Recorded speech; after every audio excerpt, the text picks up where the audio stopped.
Industries IHL Group Chevrolet number 64, Mark Dilly.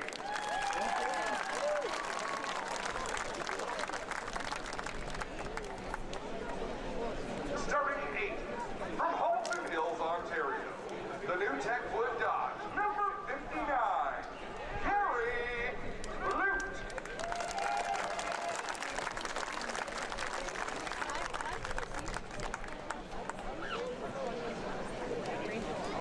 Starting 7th from Stainer, Ontario, the GMS Sheer Metal Products APC Chevrolet number 9, Brandon Watson.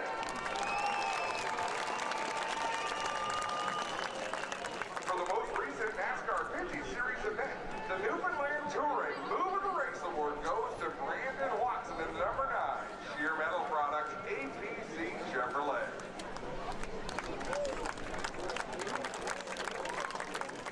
Starting 6th from Grimsby, Ontario, the FBM RGC Sports Quick Chevrolet number 20, Triton. Lots of it.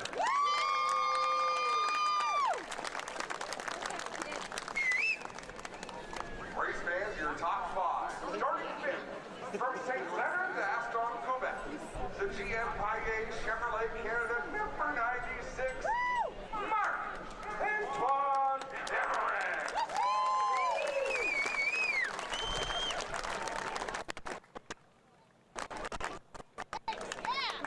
Starting 4th from St. Louis, Quebec, the Easy Clean Transit Fast Steady Speedwear Chevrolet number 8, Raphael Lassard.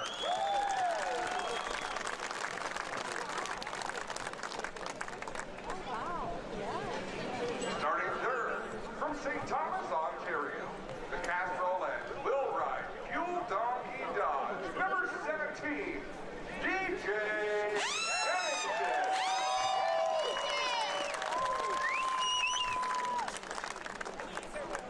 Now race fans, your front row. Starting on the outside of row number 1 from Saint-Eustache, Quebec, the ESR Lacroix Tuning Poulari Dodge number 74, Kevin Lacroix.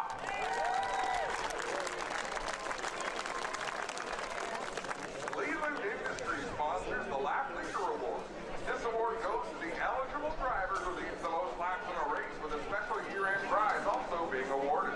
For the most recent NASCAR Pinty Series event, the Leland Industries Lap Leader Award goes to Kevin Lacroix. Now race fans, your pole sitter, starting first from Lachenaie, Quebec, the Viagra St. Hubert Quick NTN Chevrolet number 18, Alex Cagliari.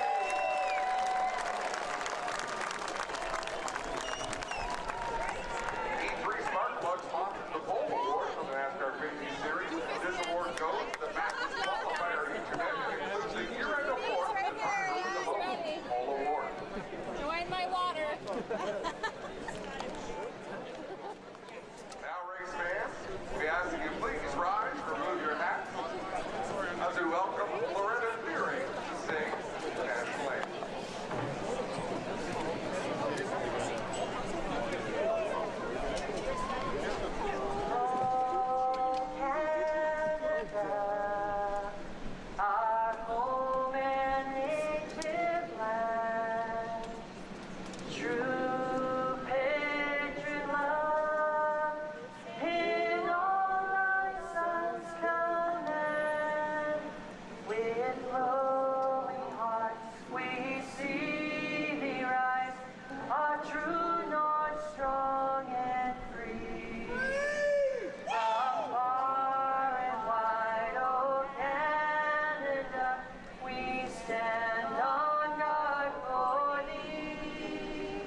Welcome here to Edmonton International Raceway. My name is Clint Jeffrey. I'll be joined by Adam Ross, who we just saw trackside performing driver introductions.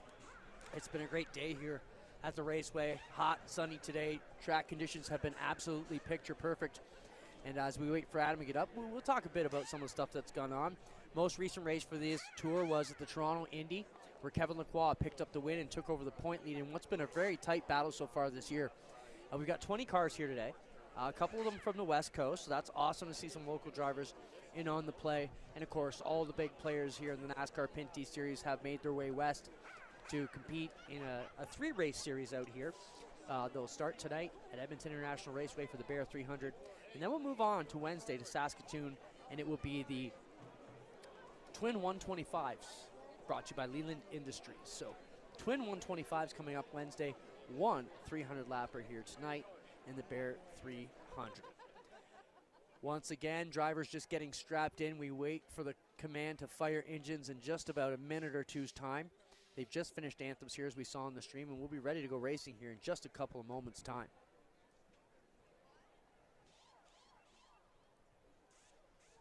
This is a tight, small bull ring. Lap times are around 12 seconds, so it shows you how quickly they're getting around this track. You really have to be able to roll the center, which you're going to see them putting the power down all the way down the straightaways and really kind of just letting it coast through the corners until they can pick it up. I got talking to a couple of drivers today, and one thing they were telling me is that, they realize they really have to roll the bottom here. If they're on the gas, it's leaning too much on the right, and if they're even trying to feather it through the turns, it's burning up that right front and the right rear. So they're really trying to let these cars roll through the center as we get a good look at the field, making final preparations, getting the window net up, and we'll be ready for the command in just a moment. Adam Ross will take it back over. Once he's got these cars fired up, he'll make his way up to the announcing tower with us here, and we'll commence the program and get ready to roll here on what's going to be, we expect to be an exciting race here.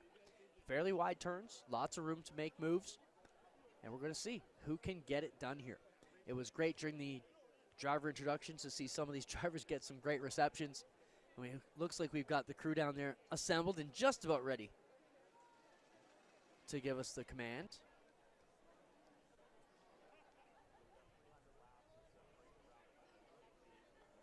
We expect Adam to jump in here any minute on us and break in. So as you notice, up and down, drivers making final, and crews making final preparations. They're putting the window nets up, taping up the window nets, making sure the driver's radio communications are good, make sure he can access the drink because it is a hot one out here today.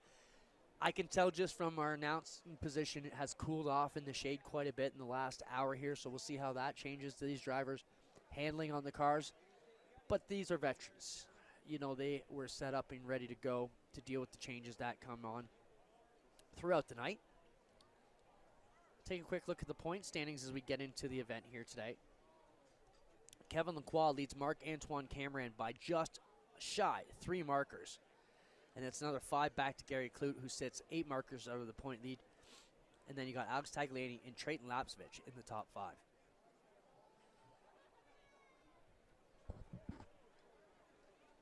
Six through 10. DJ Kennington, Brandon Watson, the rookie, LP Dumoulin, Andrew Ranger, and J.P. Bergeron. Good showing for him as a newcomer to the deal here. We are about 30 seconds away from the command to fire engines. Give these cars a couple pace laps, and then we'll be ready to rock.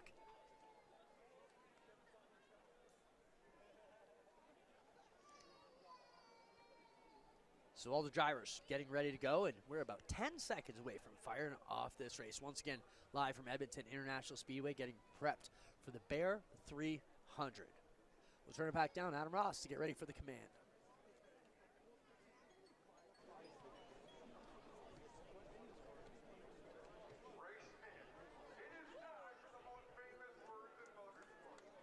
Join me in welcoming 2022 Territory Sales Assistant from Northern Alberta, Catherine Meagher, Courtney Cannon, Reed Blasco, Devin Naslin, Natasha Evans,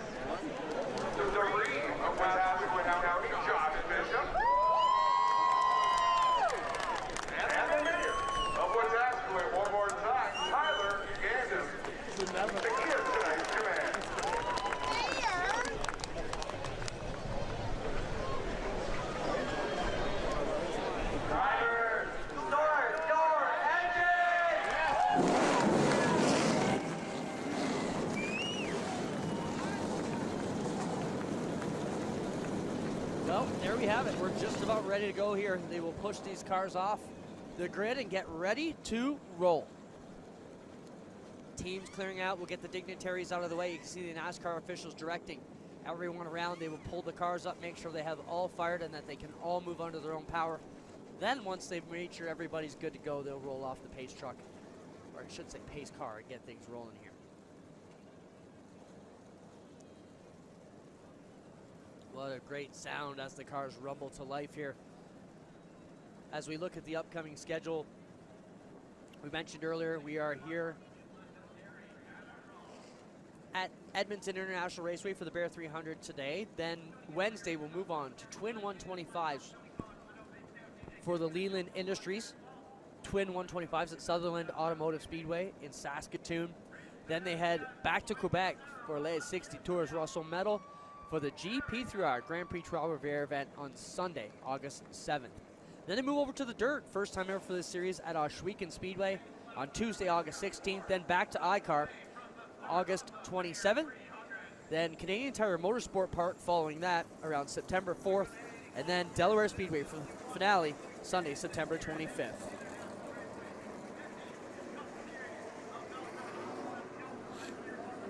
Cars starting to roll off here. We get ready to go as they roll past our broadcast position. We'll get ready to welcome Adam Ross back to the booth with us. Adam, great job down trackside. This is quite the perspective we have for our viewpoint here. These cars are the closest we've ever been to them for racing, and it's awfully loud right now, and we haven't even fired them up yet.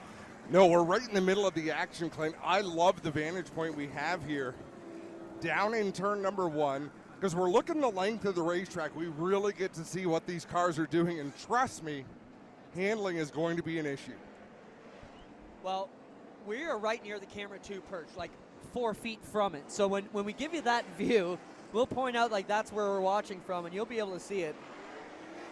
This is where we are. This is the view we're watching from. That's pretty much right where we are, a few feet back from the wall.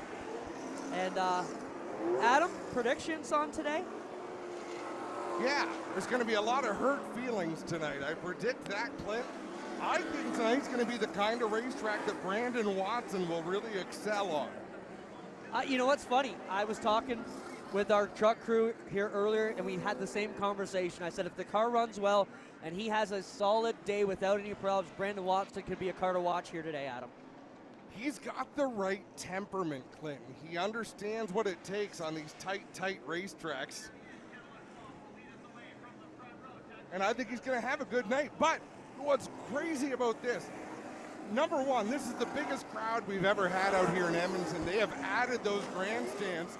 And when you add a section of grandstands and half fill it, that's great success. Hospitality suites have been sold out for a long time. That adds to the excitement. These drivers are excited to be here. 1 to go. Yeah, and we're talking about how short of a track this is. They're turning laps in about 12 seconds. It happens fast here.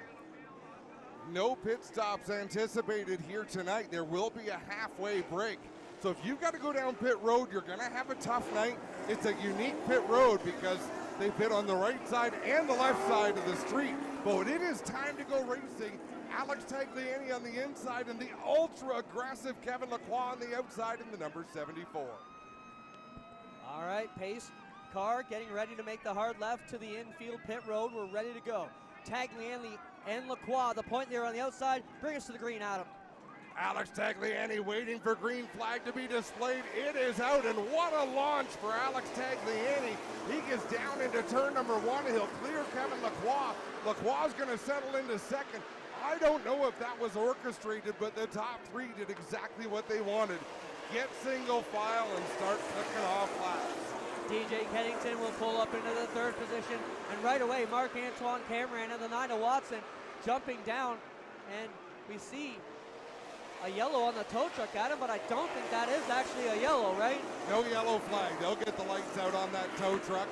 Rafael Lessard loses a couple of spots right now. Andrew Ranger still hung up on the outside. He's working the outside of Andrew Ranger and Donald Teach. That's a tough place to be early in the going.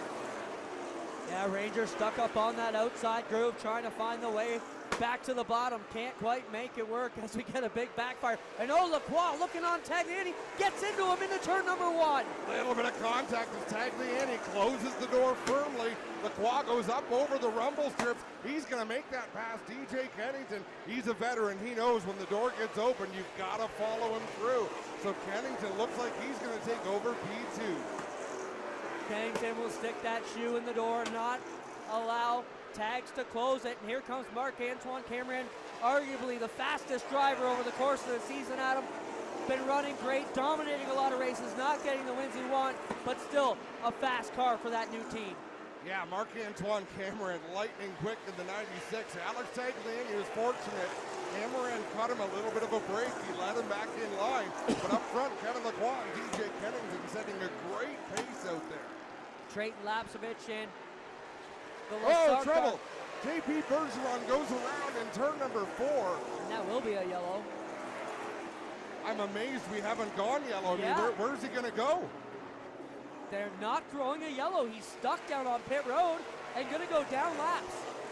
I can only imagine Ron Easton, his crew chief, Dave Jacobs, his car runner, because he's in first gear right now.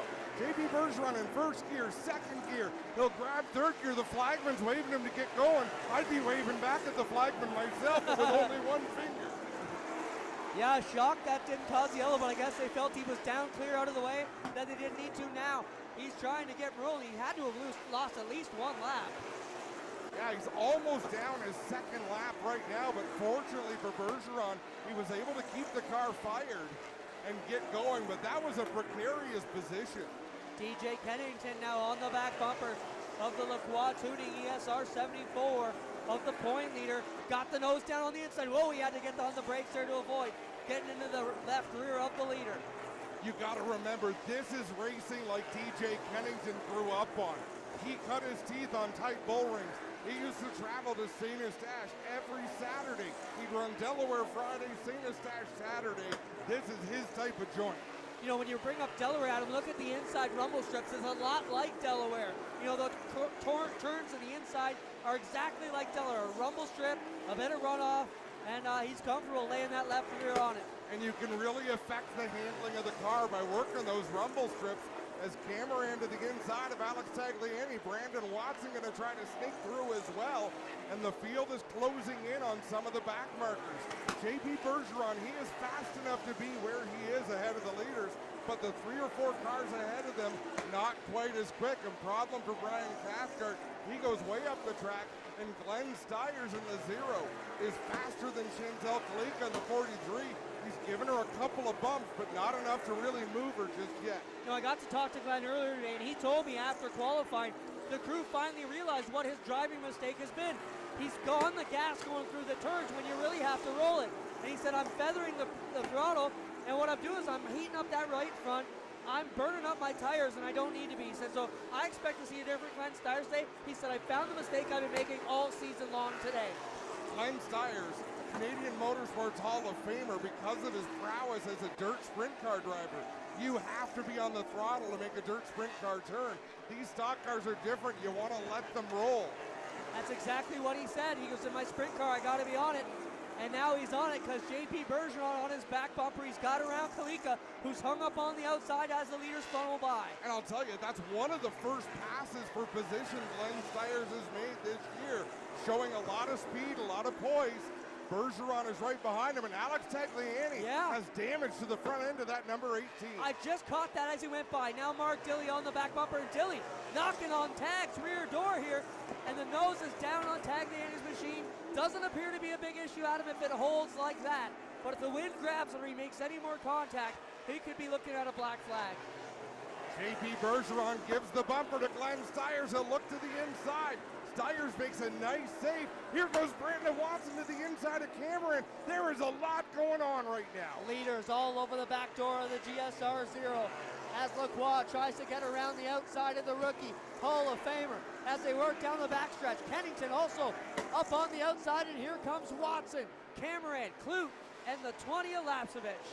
JP Bergeron sends it down into the corner, but still has to avoid the 0 of Stiers. He's in a bad spot right now. He is now down 2 laps. It's going to be a tough night for Bergeron. And had that yellow come out, it would have been a better situation. Obviously, he would have been on the tail end of the lead lap, but look at this pack of cars. The leaders are having to contend with. Cathcart is now up in front of the zero, gets into the back of him. Bergeron on the back, they're all loose off of 4. Cameron was giving some bumps to Brandon Watson going through the turn, but there was nowhere for him to go. And that we knew it was going to be like this tonight, Clinton. We knew there was going to be a lot of traffic. These drivers were going to be busy. Lacroix, Kennington, Cameron, Watson, and Clute are the top 5. A good distance between the top 2, and then about 8 car lengths back to the 96. Still the battles to watch are that lap traffic with cars going to the outside of the slower traffic. Now we've got 2 lap down cars side by side, right in front of Andrew Ranger in the 27. JP Bergeron, he's trying to get up on the wheel, he can't put himself in the free pass position, in fact. Dilly around the outside of the 0 car as they try and battle here on our screen. Donald Teach and Raphael Lessard just behind them in the mix as well. Stiers has to keep the rear tires underneath him. He's overdriving just a little bit right now. He's got to get the car back under him and just relax. It's a long race. Lacroix, Kennington, Cameron are the top 3. Down into 3 they go. There's a look at the 5th place and battle for 5th. I should say that is Lapsevich trying to take one away here from Gary Clute. Trayton Lapsevich is what we would call an oval track specialist. Cut his teeth, stock car racing. He's going to make that move to the inside of Gary Clute. Lapsevich trying to break into the top 5, and he does. Good gap back to Andrew Ranger. Leaders in clean air once again, which will make them happy. Well, once they get around the Kalika 43 leader underneath the machine, and she should be able to just keep out of their way here and not cause the leaders any grief. Chantel Kalika has really good awareness in the race car. She runs both races out west, but she knows Saskatoon is where she can really compete. They are great, vastly different racetracks. Can't wait to see when we get over there Wednesday for the doubleheader. Twin 125s presented by Leland Industries. Lacroix, Kennington, Cameron, Watson, and Lapsevich are the top 5. 6 through 10, Clute, Ranger, Dilly, Tags, and Donald Teach. Now we're going to want to focus a little bit at the tail end of the lead lap where we got Brett Taylor in the number 3, a local driver from Calgary, Alberta, and Jamie Krizik in the 46. Krizik went to the back of the field for the start of this race. He's done a nice job making passes, but now Kevin Lacroix is within a straightaway of those 2 cars. Battle for second as Marc-Antoine Cameron starting to put heat on the Kennington 17. Down in turn 4 they come. He's got a nose up underneath the Castrol Dodge. Can he make it stick? Yeah, it will. Cameron with a good move on the bottom, giving DJ Kennington plenty of room. Kennington sort of conceded the spot. He'll settle into 3rd. Further back, we got them 3 wide in slower traffic. Cathcart stuck between Lessard and Teach. He gets out of that hot spot. Still, Tagliani with that damage on the nose out of him hasn't been a problem yet. Not sure if they'll be able to do anything to repair it or just make it worse when he goes in for a pit stop. Lacroix to the outside of Wallace Stacy to put him down another lap of at turn number 4. Further back, we're watching the battle between Raphael Lessard and LP Dumoulin. They're right behind Alex Tagliani, so a good 3-car tussle. Our starter getting a workout with the blue flag already today, waving at a lot of cars as these leaders make their way through some of the back markers. At the front, Marc-Antoine Cameron closing that gap on the 74 of Kevin Lacroix. He got no practice here this afternoon. They had a lot of work they had to do on the race car. So his first laps up to speed was in qualifying, where he put that car in the top 5. Now he races in the 2nd spot and closing in on the lead. Trayton Lapsevich getting around Brandon Watson. And Lapsevich will go to position 4 here as we get close to 50 in. 3 before the 50 mark. And it is still Kevin Lacroix looking picture perfect up front. He's holding a pretty wheel right now, and he's closed in on more traffic.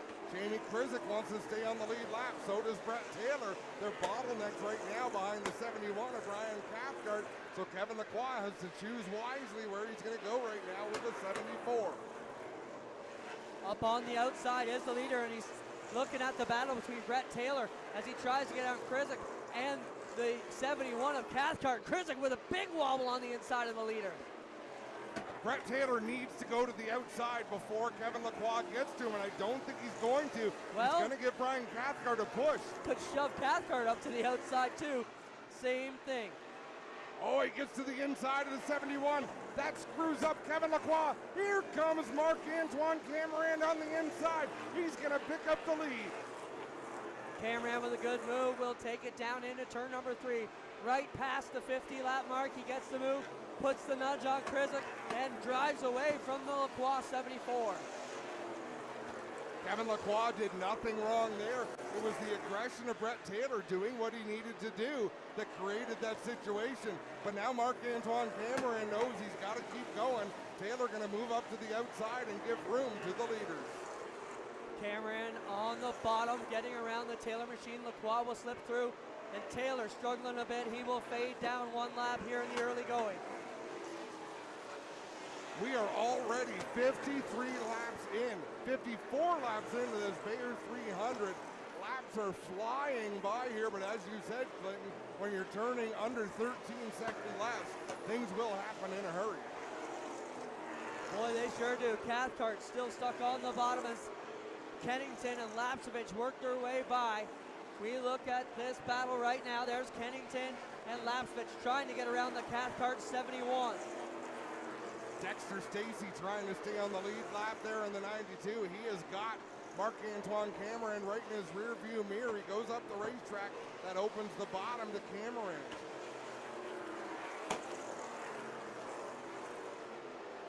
Marc-Antoine Cameron leading, gets around the Stacy 92, and that brings Lacroix to the rear bumper once again.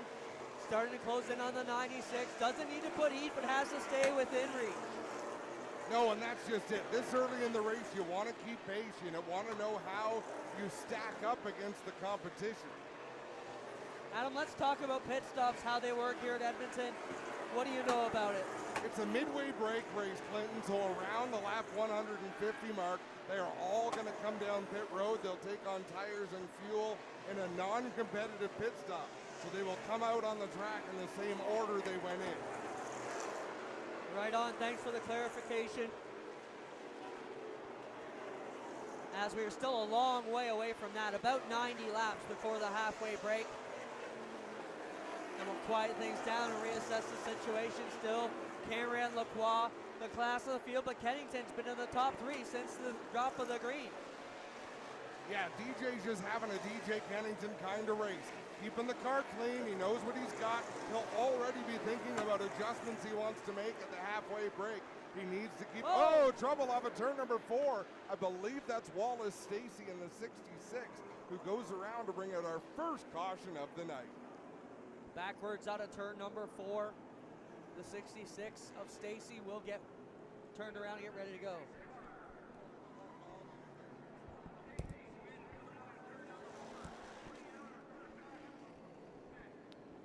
So the yellow flag flies for the first time. 64 laps are complete.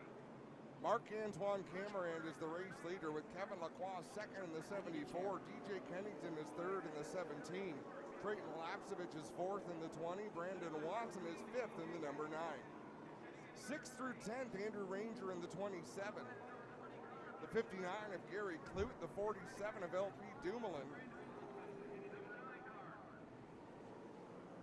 Sorry, Adam. The 8 of Raphael Lassard and the 10 of Mark Gilly as we have a look at a replay here. Coming off of turn number 4, I'm not sure who Wallace Stacy was racing with or around. All by himself, just kind of lit up the throttle, an innocent spin there, Clinton, and he goes around backwards. Let's keep going through the running order. Raphael Lassard 9th, Mark Gilly 10th in the 64. Alex Tagliani has really dropped back. He's back to 11th in the number 18. Donald T just 12th in the 80. Jamie Krizik is 13th in the 46. I believe all those cars are on the lead lap. Although, no, Jamie Krizik is a lap down. I believe Jamie Krizik will probably get the free pass, and that'll put 13 cars back on the lead lap. Had a great look at the crowd there, too. Fantastic, packed in here to Edmonton International Raceway for the Bear 300. Adam, we talked a little bit about the Toronto Indy, Kevin Lacroix grabbing the win and able to walk away with the point lead after that event. Gary Clute right in there in the mix as well.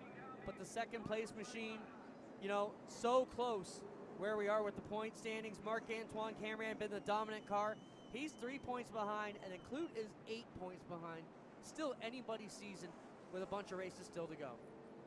It really is. It is a wide open championship. As we sort out the running order, and they're going to double up the field with 1 to go. So we understand we're a little bit light here on the volume. We'll get to work on that for everybody watching at home. It's very difficult for our sound experts to get things set up because we're in open air right next to the racetrack with a lot of outside noise. A lot. You hear that car backfire every lap. It's like we're getting shot at. Beautiful night for racing, though. This is as good as it gets. And Clint, the last 2 seasons, the series did what it had to do. The teams did what they had to do with the pandemic. It is so nice to be traveling again, a traditional schedule, and the fans have shown up in numbers. Packed house here today. And that's always good to see. Adam, we talked a bit about how the weather's changing. It was hot and steamy here all day. Now you can tell just as we're in the shade, it's starting to cool off. And the track will be starting to change, getting ready to come back to the green flag. This is a big restart. Cameron with a good launch on the bottom, and Kevin Lacroix keeps pace. DJ Kennington sticking his nose to the inside of that 74. He wants to take advantage. Cameron gets out front. Lacroix will follow, but up on the outside, and there's Kennington, as you mentioned, working on the bottom, trying to keep the 74 pitched up, and Lacroix just started turning left down the back straightaway, but Kennington will hold fast. A little further back, look at Trayton Lapsevich battling with Gary Clute. The 20 and the 59 side by side. The 8 and the 27 side by side. Raphael Lessard, he picks up some spots. Gary Clute picks up a spot. DJ Kennington trying to do the same. Brandon Watson stalking the top. We might have a problem. 64 of Mark Dilley is well off the base out there. He might have a right front tire going soft. He is going to bring out a yellow. He's going to roll to a stop up there on the outside. I didn't see a flat right front at him when he came by.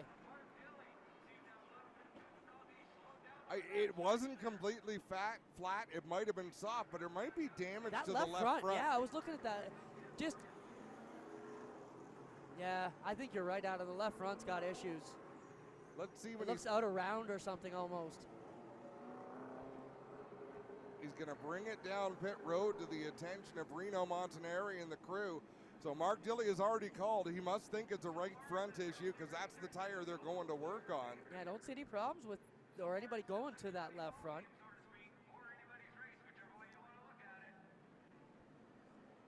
Recently made a deal with Dilley and Christopher Bell. Christopher Bell will be driving the 64 at our Schweeken Dirt Race in a few weeks. That's exciting to get those guys into the series. Mark will be taking a car owner role that day. Free pass going to go to Jamie Krizik in that 46. I thought he was the free pass the last time around. This is going to confuse timing and scoring, I think. No, maybe not. They had him a lap down. Somehow they had him on the same lap before through timing and scoring, but he clearly wasn't. Now he'll be on the same lap as he goes around the field. And now we've got a new cast of characters. DJ Kennington going to restart on the outside of the front row. Kevin Lacroix back in third. Brandon Watson fourth. Gary Clute fifth. Trayton Lapsevich sixth. Raphael Lessard seventh. Andrew Ranger eighth. Alex Tagliani ninth. LP Dumoulin rounding out the top 10. Such a tight racetrack. There's inevitably going to be contact. It's traditional short track racing, so these drivers have to keep their calm, even though things inside the cars will get heated. Tagliani pulling down pit road, as does one of the Stacy cars, the 66 of Wallace. Oh no, that's the Dexter Stacy car. Tag pulling in, they're making an adjustment. They're going to stick that left front fender back where it belongs. I'm actually surprised they're not trying to rip it off. Well, like I said, Adam, it didn't look that bad. If they can just tape that upper ear part of it down, it should be okay. A couple of years ago, we watched Connor James finish on the podium at Sunset. He had knocked the front end off the car. No body work, kept those front tires and the front brakes nice and cool. Cooler than anybody else on the track. So it was a technical advantage caused by damage, is what you're saying. Because the NASCAR Pinty Series car is like a shoebox. There is not an aerodynamic advantage to the bodies on these cars like there is to a late model or a super late model that you might see at your local short track.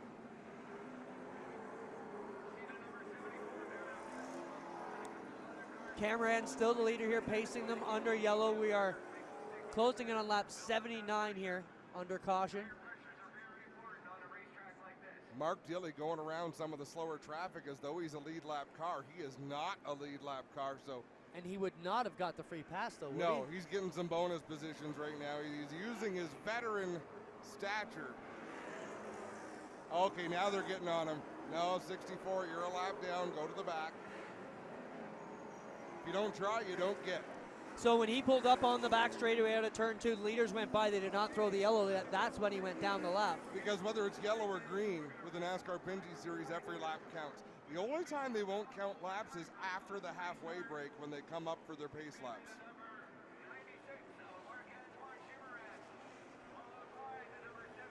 MAC Marc-Antoine Cameron working his way with this lead, picking up where he has in so many other races. Adam, he's dominated a lot of these races across the country so far this year. Only be able to grab one win so far. Didn't get a lick of practice this afternoon. They had to make some changes to that race car.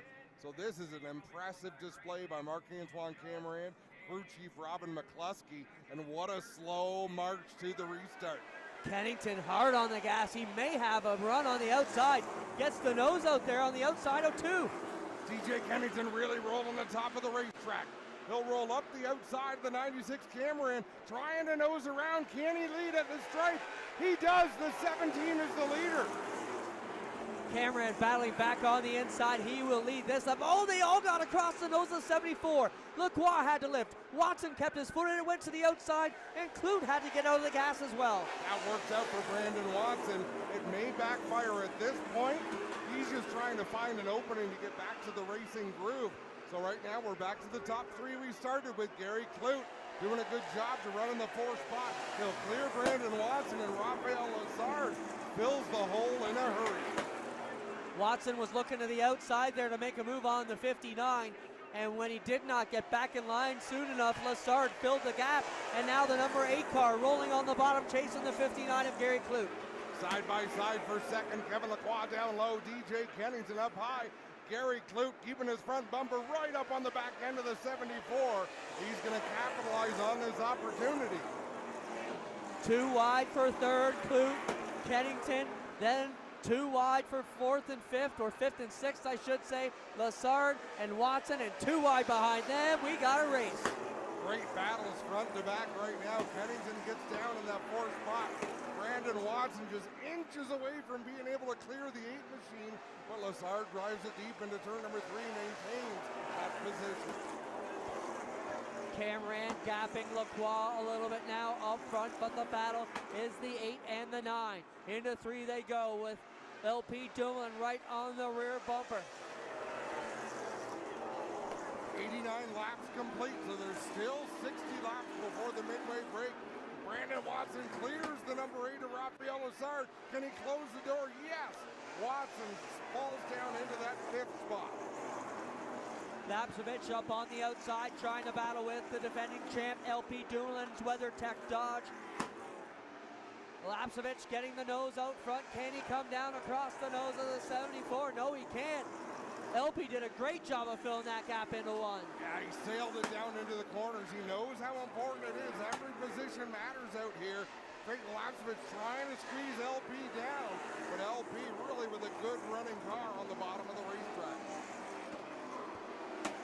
Look at DJ Kennington as Brandon Watson starting to put some heat on the rear left quarter of the Castrol Dodge.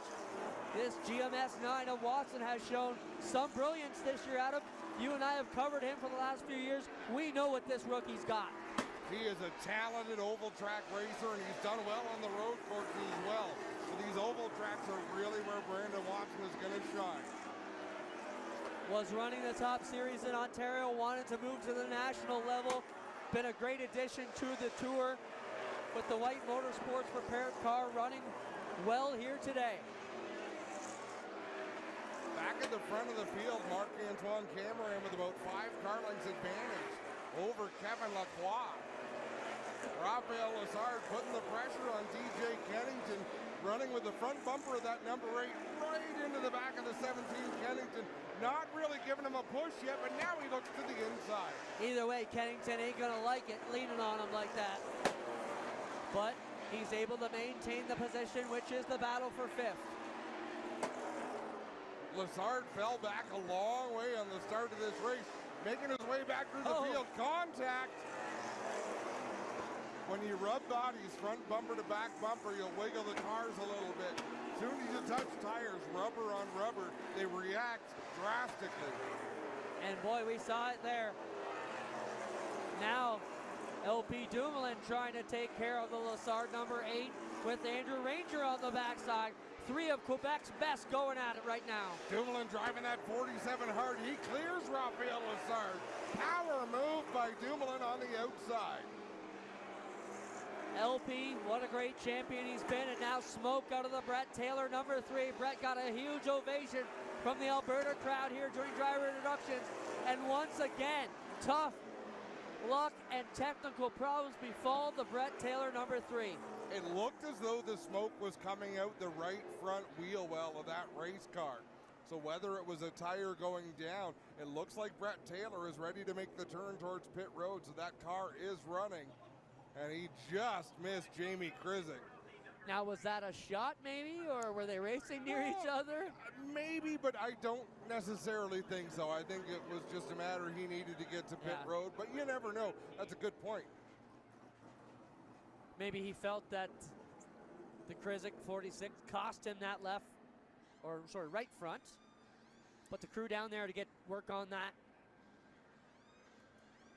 Tires don't flatten themselves. Looks like Dexter Stacy gonna get the free pass. So they've been working on that car on the last caution, you recall, when they worked on tag. They were putting a rear adjustment into the 92, so maybe this is what he needs. We see Taylor back coming onto the speedway here in pit road, ready to roll out and take his position at the tail end of the field. Dexter Stacy running 13th. He will be on the lead lap in that 13th position as Brett Taylor makes his way back onto the racetrack. Just past 100 laps, just under 200 to go. Marc-Antoine Cameron, second in the points, leading this race. Second on the speedway right now is first in points, Kevin Lacroix. Third on the speedway is third in points, Gary Clute. And then you got Watson, Kennington, Dumoulin, and Lessard unofficially. Behind them, still on the lead lap, Andrew Ranger in the 27, the 20 of Trayton Lapsevich. The 18 of Alex Tagliani rounds out the top 10. 11th is Donald Teach, 12th, the 46 of Jamie Krizik, and 13th, getting the free pass under this yellow, is Dexter Stacy in the 92. What these drivers want to do is make it to the halfway point on the lead lap. Let's take a quick break, Clint.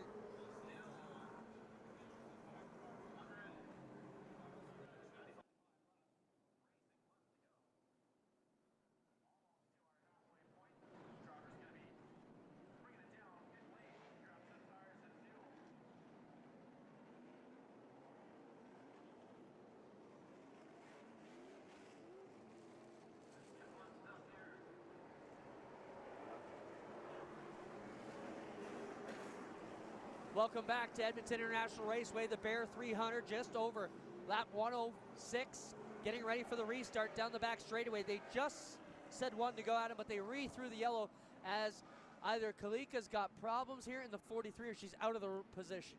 Yeah, she just got to go to the back with the lap down cars.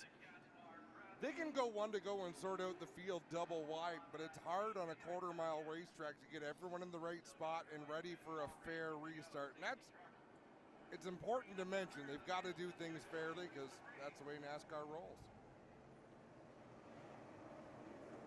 Field doubled up, ready to go. Still have not shown the white. Still trying to get someone back in position. Safety truck on the racetrack, so I believe there might be a report of debris somewhere. Safety truck going up towards turn number 1. Now, I did pick something up there, Adam.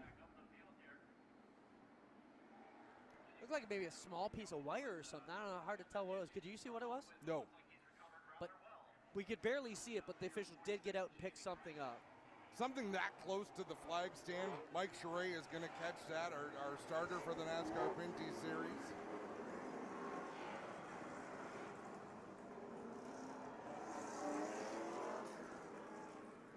Field is doubled up. Marc-Antoine Camerand on the inside. Kevin Lacroix on the outside. DJ Kennington had fallen back to 5th in the 17, so let's see what Gary Clute in the 59, Brandon Watson in the 9 can do as we approach this restart. 109 laps complete. Well, we know that Clute and Watson know how to lead races and win them. We'll see if they can get up there and take the lead away. Clute with the nose on the 74. Lacroix backed out, but he'll fill that gap right on the back bumper of the Cameron 96. Really good turn 1 and 2 for Gary Clute. Problem for Andrew Ranger further back. Oh! Flat right front, Adam, and he spins it out right in front of us.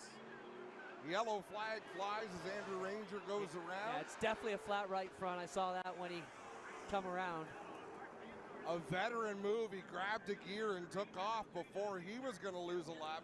But what this will do is put another car back on the lead lap, Clinton, because there will be a free pass.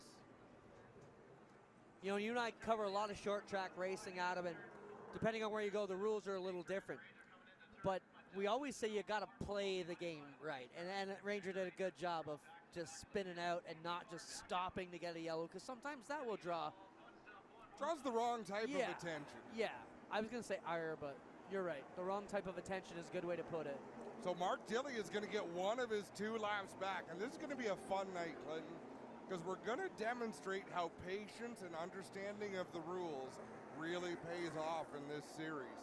Mark Dilley 2 laps down. You know he's disappointed, but he's got to know he's got a bit of speed in that race car. Just hang in there.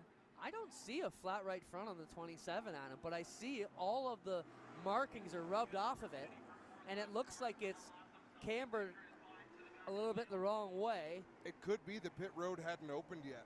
Yeah, now pit road is open. But I'm saying, no, I thought he had a right front, and it didn't look like it was flat when he came by there. Maybe it is soft, though. That car is leaning over to the right. Crew going to work on that corner.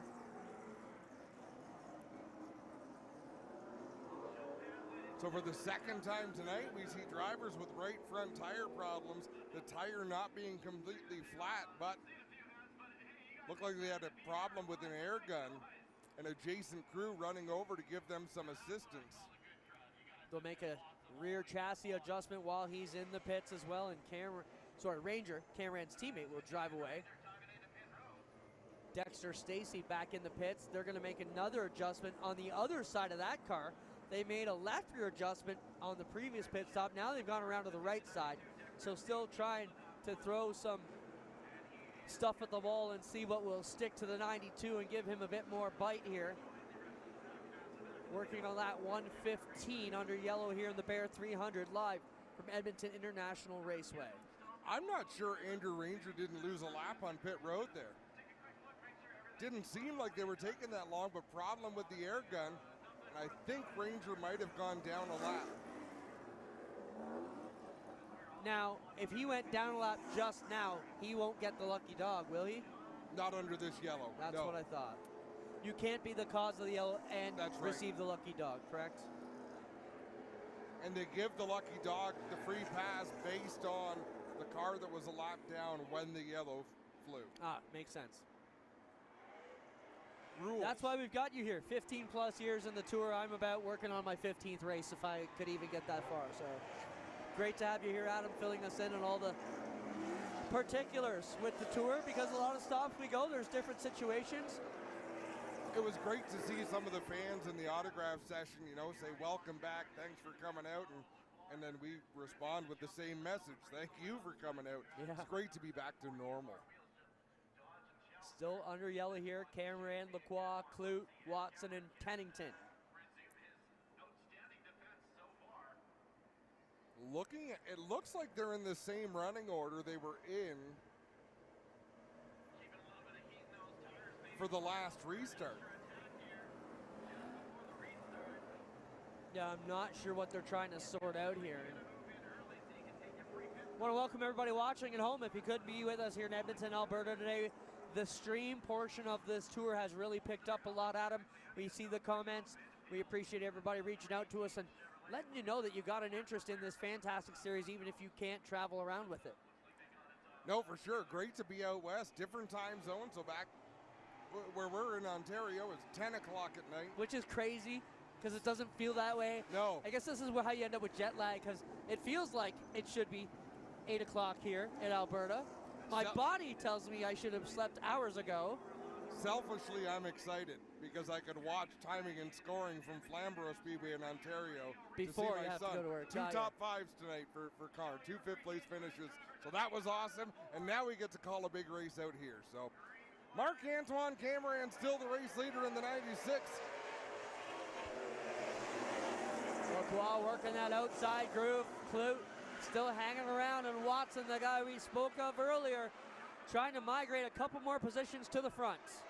Cameron trying to clear the 74 of Kevin Lacroix. Gary Clute trying to keep pace with Cameron.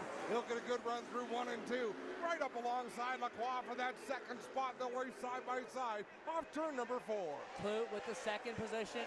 Gets the nose out front. Watson all over the back bumper. Him now. They're trying to hang the point leader out to dry. Kevin Lacroix, fierce competitor. Oh, contact. And Watson will take the advantage. Position number 2 after Lacroix got into Clute, and Clute nearly got dumped again coming down across the nose. Yeah, Clute kind of missed the entrance there to turn 1. Kevin Lacroix, I think, cut him some slack, letting him get down to the bottom. But we've got a new second place car, and it's Brandon Watson in the 9. Great battle inside the top 5 on our screen. We see Lapsevich, Teach, and the 17 of Kennington. Kennington fading back a bit, and here comes Dexter Stacy putting a pass on the Castro machine. DJ Kennington was battling for the lead 50 laps ago. Dexter Stacy and Jamie Krizik were both a lap down at that time. You know, he's been in the pits twice and showed that the payoff is with, you know, he's making up spots after both of those adjustments coming to fruition. Brandon Watson right up on the back end of Marc-Antoine Cameron. He shadows the leader down the front straightaway. This is the kind of racing we've been waiting to see for Brandon Watson all year. We know he can do it, we know he can apply the pressure, and we know his race game is on point. We're less than 25 laps from the halfway break. Brandon Watson knows it's time to use up those tires, do what you've got to do to get that lead, because you're going to get fresh rubber at the break, and you know he'd want to restart on the pole. Well, also, at the end of this race, he's going to be in the same situation, 150 lap tires.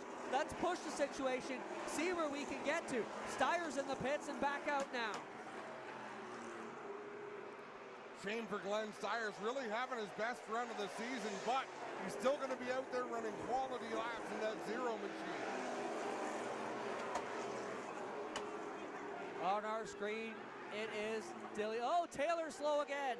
Yeah, Brett Taylor with a problem on the back straightaway. He's trying to come up to speed in that number 3, but it just doesn't look like the car will do it. No, he's got big issues. We'll see if he parks it or if he waits for the yellow. Looks like he's just going to go pit side at him. Yeah, he's trying to feel it out, I think, Clinton, find out what's actually wrong with it, but definitely off the pace with problems in that number 3. Horrible season here for Brett Taylor so far. Got to Newfoundland, got wrecked on lap .08. Didn't even make it to turn 1. Disappointing to fly all the way across the country for that to happen. Out in front, Marc-Antoine Cameron, he's found another gear. He's driven away from Brandon Watson about 3 car lengths. So it looks like a second cut right front on Brett Taylor. Something in that chassis is cutting down those right fronts, Adam. Thankfully, he's caught it. As you cut down a right front on a tight track like this, normally you will clobber the outside wall. 15 laps before the break approximately as the TCB Trailers North Country Property Maintenance 3 of Taylor will get back out there and hustle after it as best he can with a car that hasn't been doing him any favors this afternoon. Brian Cathcart just got real loose in front of the race leader. Brett Taylor still has a problem in that number 3. The car is laying right over on the right front. And he knows it, coming back in. Another tough day for Brett Taylor. And it doesn't get any better. Just ahead of the race leaders, Chantel Kalika and Glenn Stiers.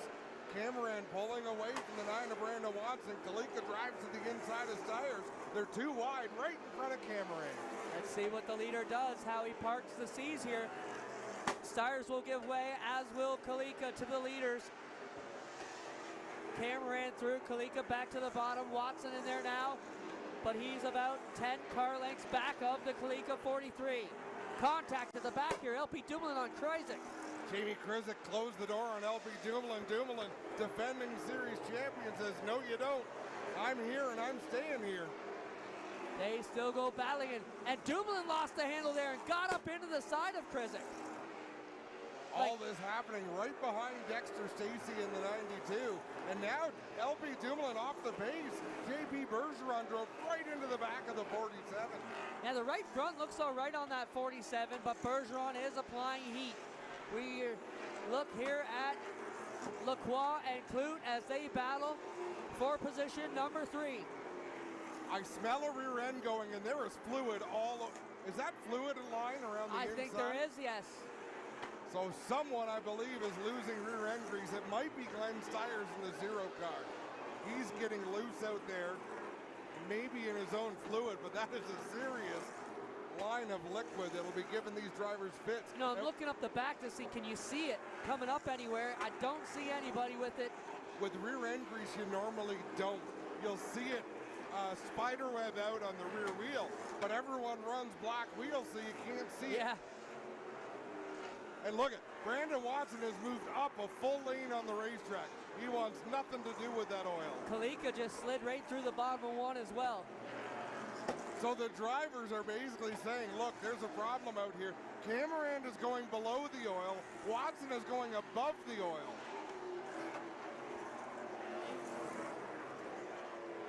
As our eyes still keep spying around to see who it could possibly be.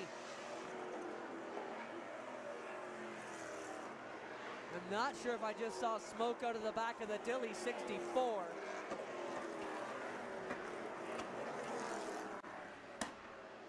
Doesn't appear, but we have a yellow flag condition now, and Taylor being pushed behind the wall. Disappointment for Brett Taylor, driver of the number 3.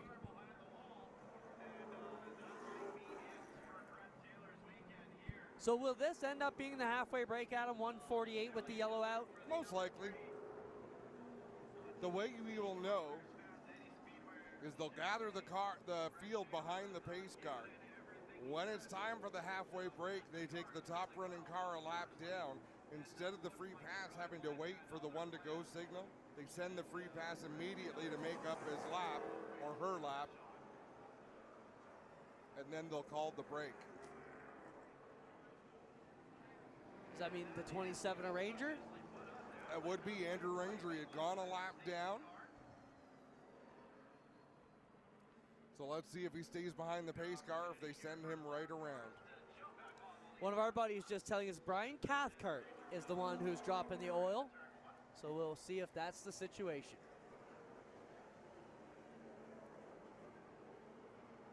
Indeed, they send Andrew Ranger to the tail of the field, so I believe we will see them pull all these cars down pit road. They'll shut all the cars down, and once the final car is shut down, the work will begin.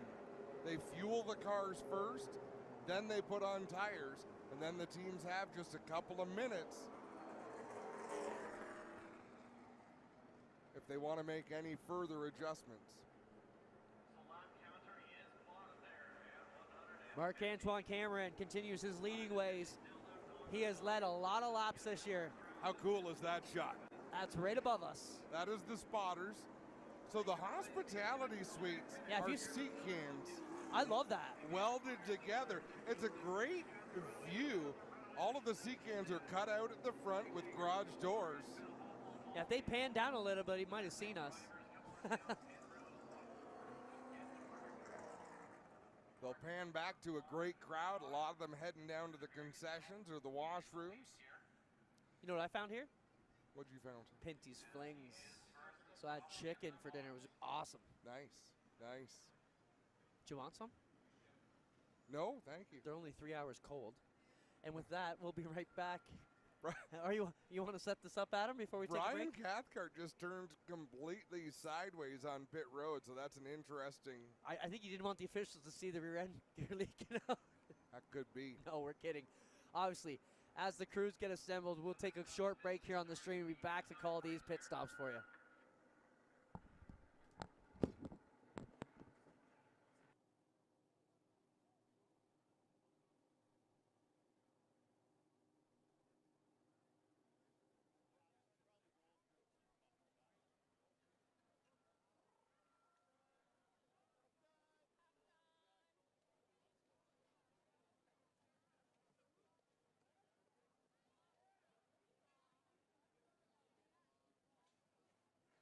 Welcome back to Edmonton International Raceway. We're live here.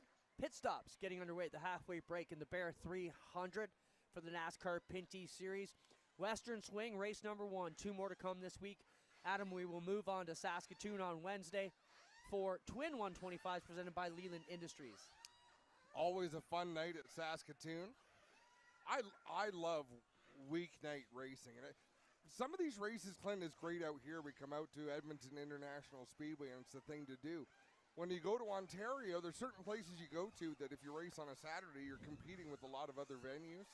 So I love the fact that later this year we'll go to Ohsweken for a Tuesday night show. I love going out to Saskatoon for a Wednesday night show. Neat little racetrack. As we look down pit road, see the hood up on the Tagliani 18, Adam. Could that possibly be nose cone work still on that car? Yeah, they'll want to fine-tune that, make sure that the ducts are lined up where they're supposed to be so the air is cooling what the air is supposed to cool out there. Wait a minute. Do you mean they're trying to get their ducks in a row? Trying to get their ducks in a row. I don't think we'll get in trouble for that. Did you really just put on a sweater? You're not supposed to tell them. You getting soft? I am. You know that. I'm cold everywhere we go.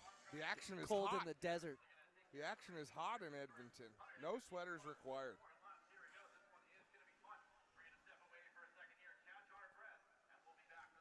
So, hood's still up on the Tagliani car. And they've got plenty of time. A lot of teams just now going around to the left side. A lot of these teams use the same crew to service 2 cars. And that's why they went to these halfway breaks, is to save the teams money from having to bring a full crew of tire changers and gas men and women. This allows them to bring a smaller crew. It's not just size, though, Adam. It's talent. And what we mean by that is some of the richer teams will go out and buy a NASCAR team to come in and pit for them, and that's not exactly what we need in this deal. No, exactly. And they're keeping the team's best interests in mind. And I enjoyed the halfway breaks. It gives us a chance to reset, talk about what's been going on, set things up for the second half. Such a quiet befalls the Speedway now after a roaring going on for quite a while. We do see they are working on the track here in turn 1 and 2. So maybe they did find some oil down there, Adam. Well, we did. And they're right in the track we saw. So that Yeah. official is working down through turn number 2. And it goes all the way from the entrance of turn 1. In fact, it looks like just into turn 1 is where it really started to unload.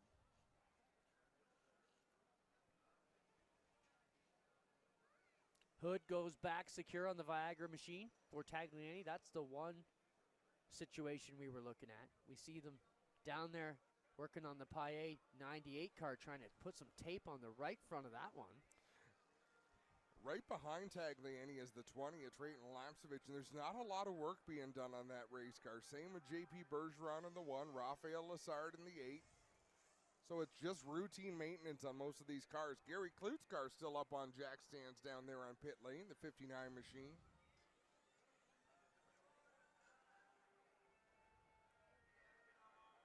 Yeah, we see Cathcart crew going to work on the 71 as well to try and see what they can do.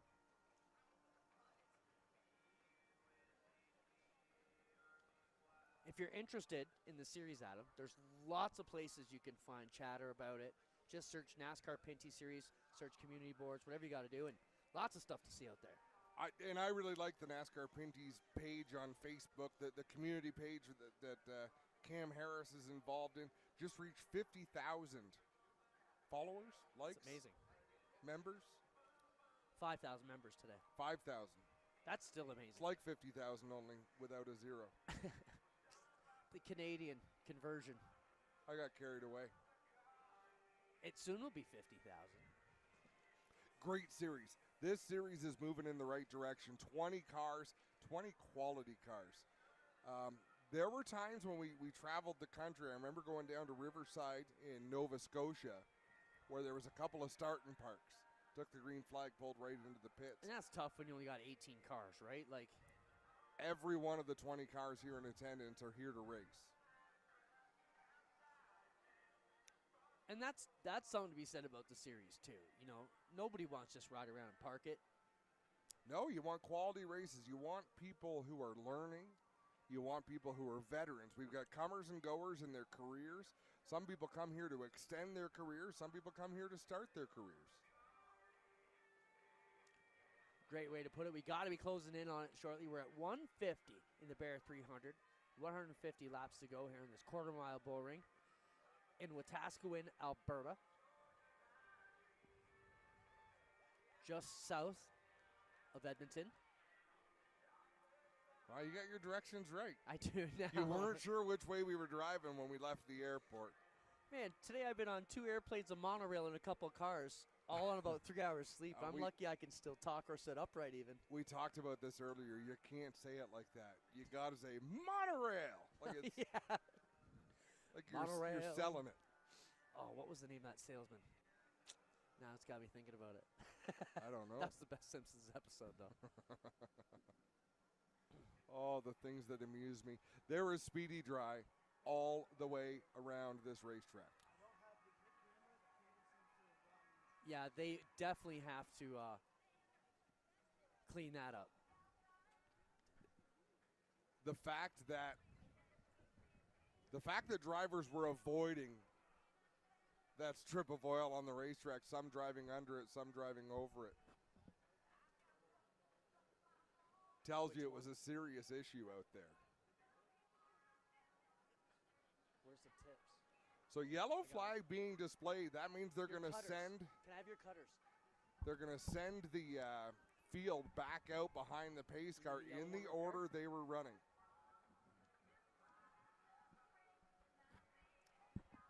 So we got to be near the end of the break, right, Adam? Yeah, they've just gone back to yellow flag. They're giving the signal to these teams to fire up these race cars. Marc-Antoine Cameron, of course, is the race leader. He will roll out first.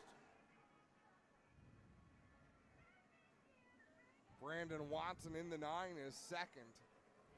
The 74 of Kevin Lacroix runs third. The 59 of Gary Klute is fourth. Rafael Lessard in the 8 rounds out the top 5. 6th through 10th, it's Alex Tagliani in the 18, the 20 of Trayton Lapsevich, the 80 of Donald Teague, the 92 of Dexter Stacey, and the 47 of LP Dumoulin. 11th is Jamie Krizik in the 46. DJ Kennington is 12th in the 17. Andrew Ranger is 13th in the 27. Those are all the cars on the lead lap. 1 lap down in 14th is Mark Dilley in the 64.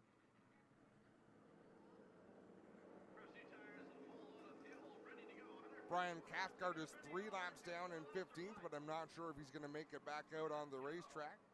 JP Bergeron is 3 laps down in 16th. Wallace Stacey 3 laps down in 17th. Chantel Kalika 5 laps down in 18th. Glenn Stiers 8 laps down in 19th, and Brett Taylor is out of the race.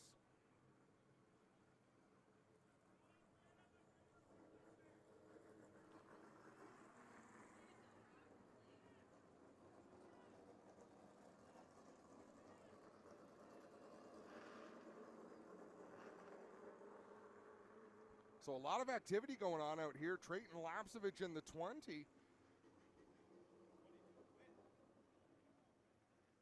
So in this situation, the driver will get a push start and be able to take his spot in the running order.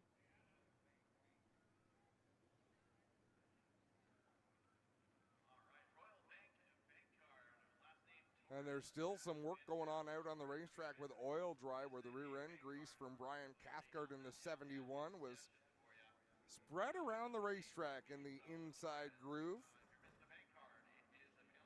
The Lapsevich number 20 fires. He will rejoin the field and take up his position.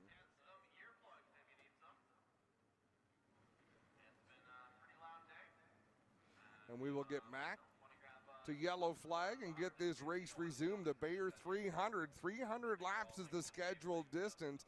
We've seen a number of drivers take a run at the front. Kevin Lacroix, DJ Kennington, Marc-Antoine Cameron.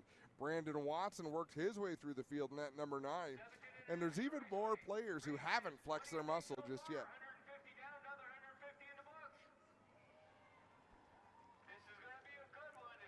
A boisterous crowd is on hand.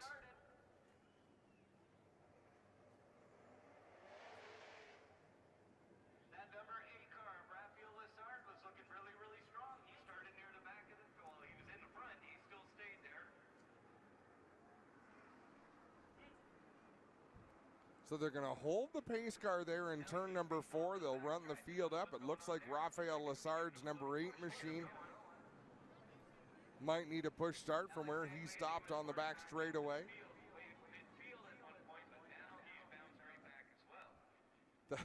The cleanup crew this is a well-orchestrated cleanup out here. A couple of different cleanup trucks. This push truck here at Edmonton International Speedway, it is a classic out there. Just waiting to give Raphael Lessard a push. Marc-Antoine Cameron is still holding first place position, followed by the number 9 of Brandon Watson. We got the 74 of Kevin Lacroix, the number 50. And it looks like they might have made repairs to Brian Cathcart in the 71, or they're just bringing it behind the wall. And that is what they're doing. They're going to bring the 71 behind the wall. Looks like his day is done. Now, Raphael Lessard in the number 8, I'm not sure that car is firing. It looks like he's making the hard left turn down pit lane. The crew is frantically waving. In this case, they're not counting laps. The crew motioning the tow truck to push him a little bit further down. And I don't think the tow truck is supposed. The tow truck can push a car back to pit road, but they can't push a car down pit road. Got ya. So the hood going up on that number 8 to Raphael Lessard. A crew member climbing right inside in case the problem is electrical. All the wiring is in the driver's cockpit of that race car.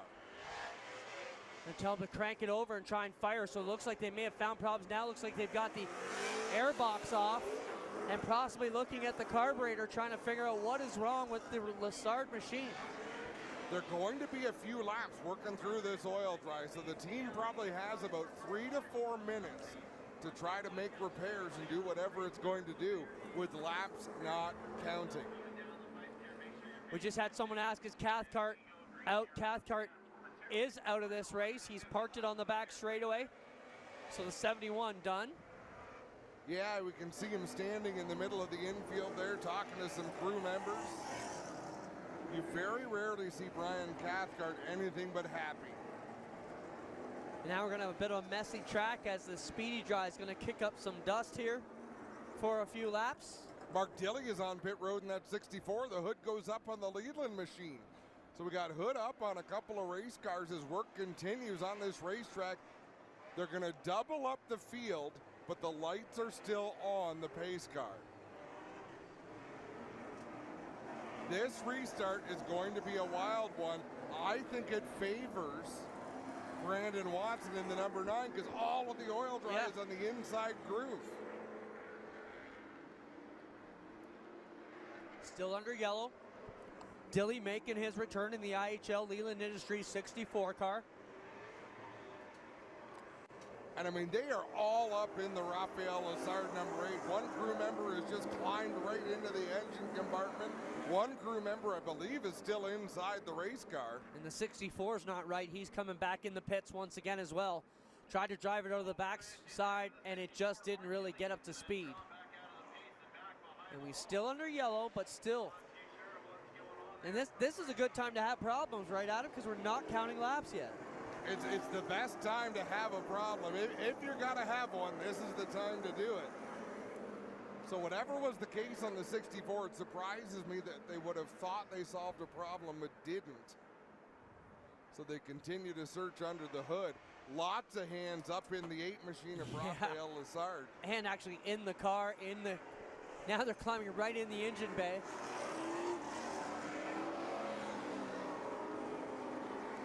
If anything, this is given a chance to blow some of that speedy dry out of the way.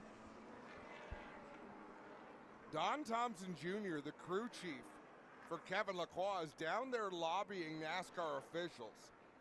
And I don't know what he's saying. I don't know if he's saying the track is not ready to race on. But I've got a feeling that's his argument. Because he's saying, look at the inside groove. It's still full of oil, dry, and oil. It's not cleaned up. We are at a disadvantage. His driver's down on the inside, so you know he definitely wants to make sure that's cleaned off. Don Thompson knows this game as well as anybody. We're about to go back to green, and they've now started counting laps. Here comes Dilly out. See if he can get back up to speed. Green flag is out. We're going at it. Dilly tries to get up to speed. He's half a lap behind.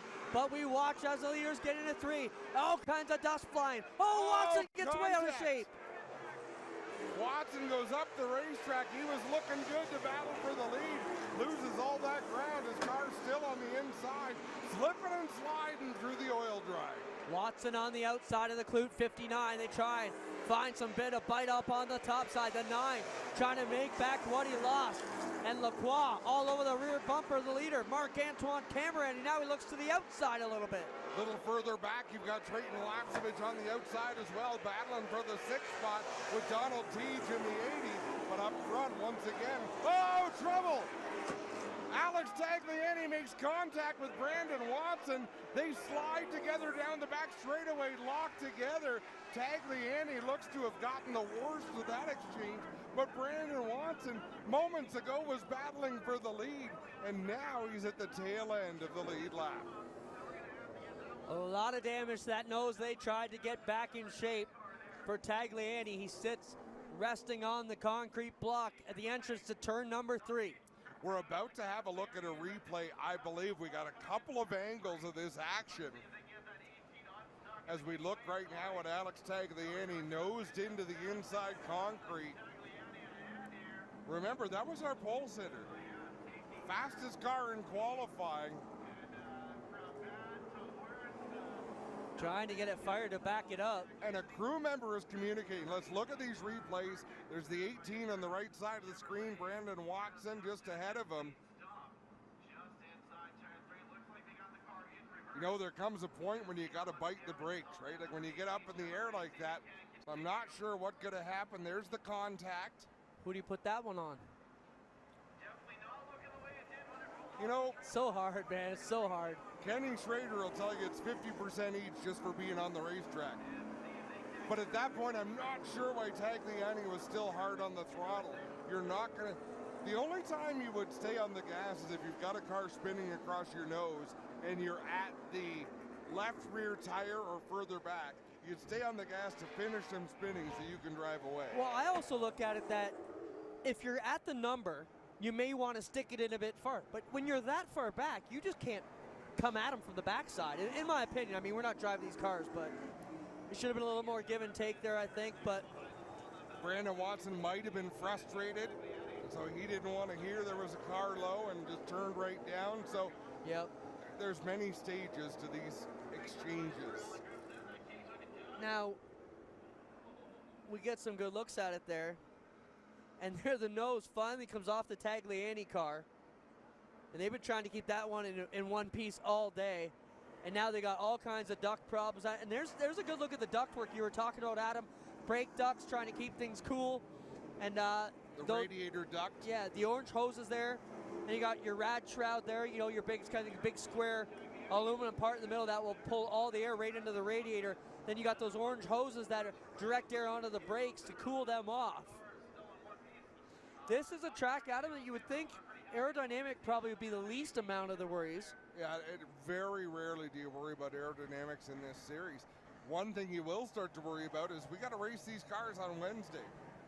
That is a good throwing. So Saturday night here in Edmonton, we look again, and you can see Tagliani, the brakes never do lock up on the 18. He's still gassing it. And I Was he think trying to push him back out to the right, maybe? that's why I say you're never going to, because these cars are driven from the back end.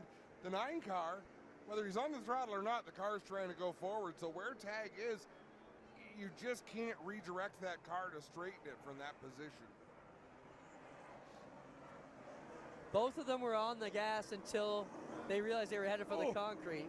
I never noticed until just then, Tagliani, that final stop was pretty abrupt. Lassard coming out, Sans hood. Watson in the pits as well, trying to work on the left side of the 9 car. And you can see the exhaust out of there. Watson's keeping that car running. Let's see if he... 163 laps complete. Brandon Watson is still on the lead lap. 1 to go. Marc-Antoine Cameron on the inside. Kevin Lacroix on the outside. How about Trayton Lapsovich in that number 20? He's up to the 4th position. Watson just drove around the field to go back up to the lead lap position he's supposed to be at. Getting ready to go back to green one more time here.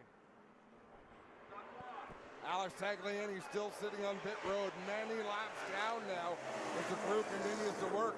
Meanwhile at the front, Kevin Lacroix going to try to do the same thing Brandon Watson did.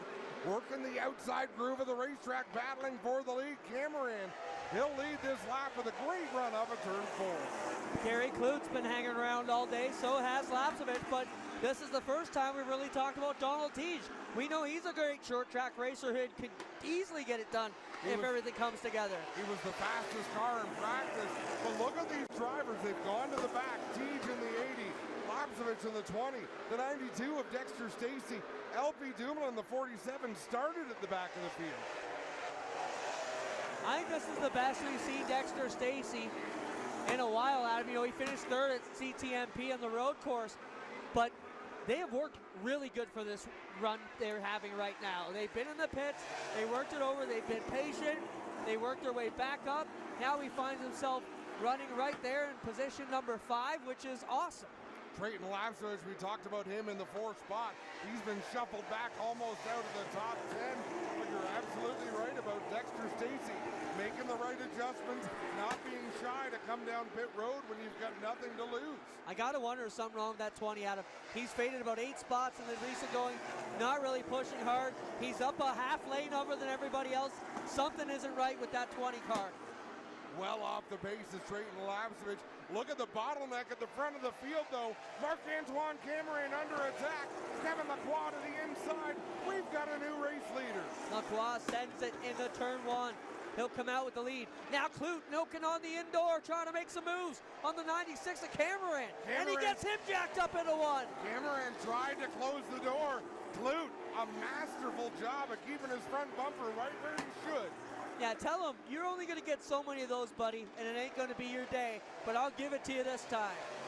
Donald Teague up on the back end of Gary Klute's 59. So that's why you have to stay aggressive. If you give an inch, someone's going to take it. Yeah, Lapsovich car, did you hear that? It did not sound good when the 20 rolled by us. Probably just going to try and complete as many laps as he can until it finally gives up the ghost, and I think it's going to do it right here. Donald Teague push the 59 of Gary Klute down into the corner. Klute's up out of the groove. Now he's going backwards. Lapsovich, I thought he was going to the pits, but he'll keep out there on the very bottom, but only at about half this pace. Yeah, Trayton Lapsovich, what a bummer. What a tough break for that driver out of Grimsby, Ontario. He's headed for the pits this lap. At the front, Kevin Lacroix out in front, driving away a bit from Marc-Antoine Cameron in the 96. Donald Teach up to third. Andrew Ranger fourth in the 27, and Brandon Watson, after going all the way to the back of the lead lap, is back into the top 5. That's wild. We told you Watson is a short track ace. His first appearance here at Alberta's Speedway here in Edmonton, and he's doing a fantastic job. Two of the locals running decent days too. Chantal Kaliga, Jamie Kreisig, both having good days, both mindful of the leaders, both have clean cars still. Yeah, and that's a huge deal for them. You know, these teams do not want to have to do major work between now and Saskatoon, especially a part-time team. Top 2 get through. Now Tagliani really slow on the front straightaway into turn 1. And he's only about half speed. Gotta think he's headed for the pits once again. Stays well out of the way, but look at Marc-Antoine Cameron. He's putting the pressure on race leader Kevin Lacroix once again. All over the back bumper. Tags back into the pit area. Cameron to the inside of Kevin Lacroix. He had to back out of that hole. He's going to try it again. As Alex Tagliani back out onto the racetrack one more time, and that number 18. I'm pretty sure Tagliani knows that Lapsevich just pulled off. So if he can make just a few more laps than the 20, he'll be in a better shape than him. Big picture racing. Cameron again to the inside of the 74. Lacroix shuts the door. How many times are they going to let Tagliani drive through pit road and continue to make laps at a quarter speed? This is the third time he's gone through the pits.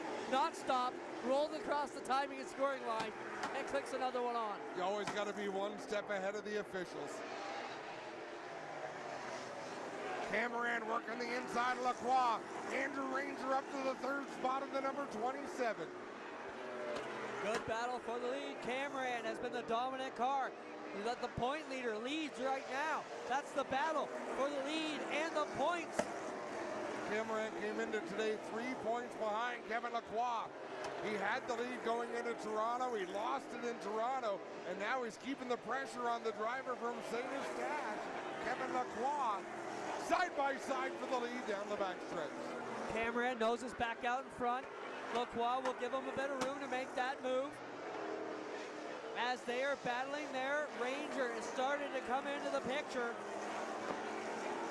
And we know how good of a short tracker he is. Lapsevich back out. Could he be playing the make lap game too? We'll find out, because Alex Tagliani is now on the racetrack up to speed in that number 18. At the front, Cameron has a car length and a half advantage over Kevin Lacroix, but they've got a lot of lap traffic coming up ahead.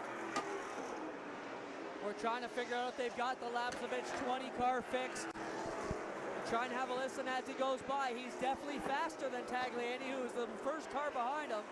And I don't hear the car breaking down the way it was.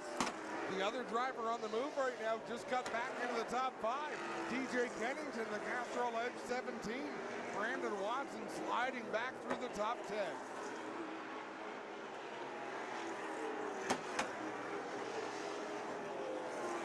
Field strung out all the way around the speedway here at Edmonton International Speedway, Wetaskiwin, Alberta.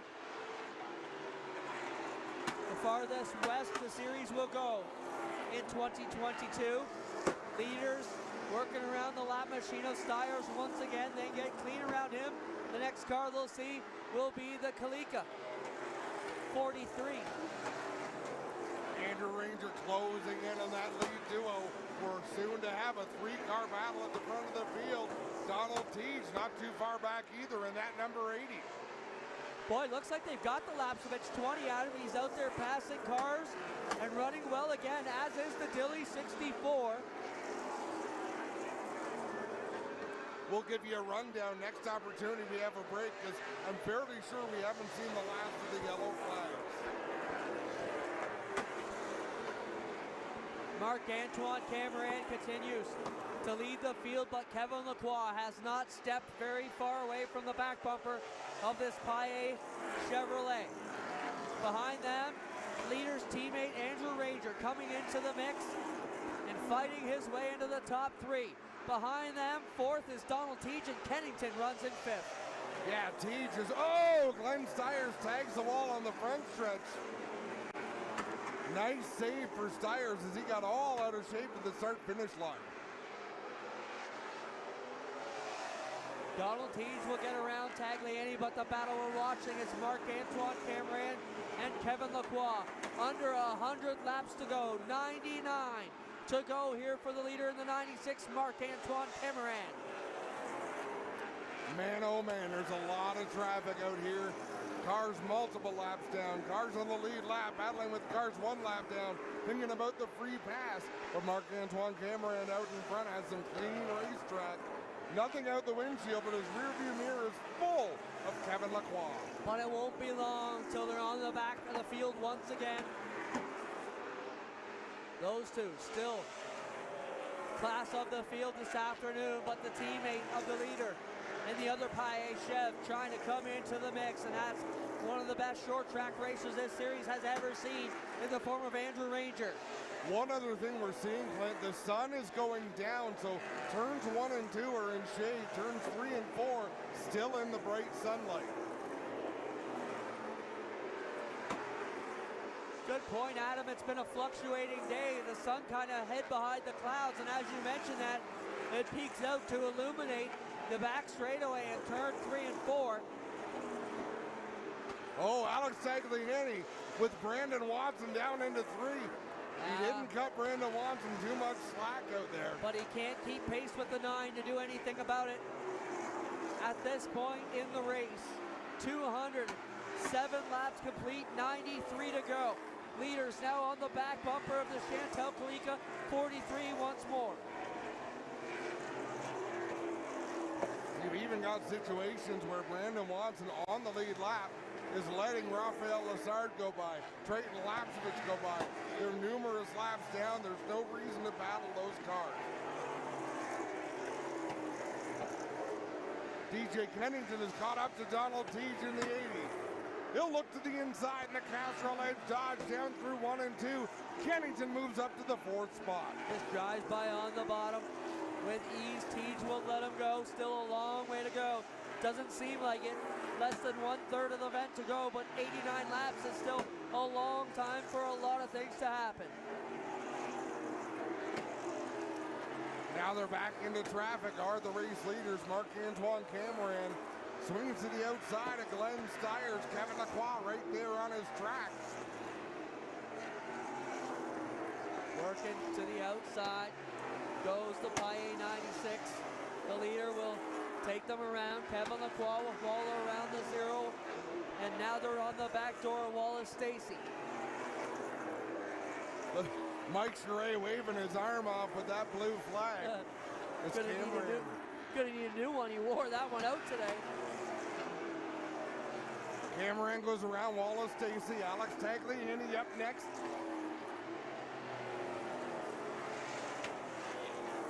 Marc-Antoine Cameron being mindful not to leave any opening for Kevin Lacroix to try to force an issue.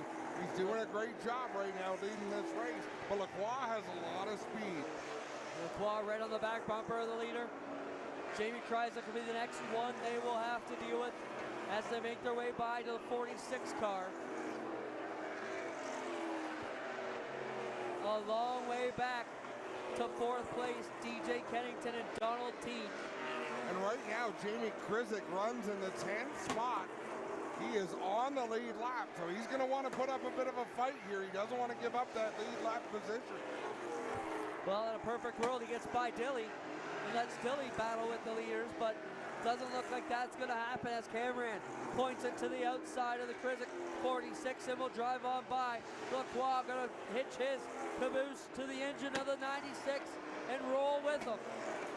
The good news for Jamie Krizik, the next car a lap down is Dexter Stacy, a full straightaway ahead, so if they get a yellow, he's in a good spot to get that free pass. Cameron, Lacroix, and Ranger, the top 3. Kennington and Donald Teague round out the top 5. Kennington in some heavy traffic as well, working around Glenn Stiers in the 0.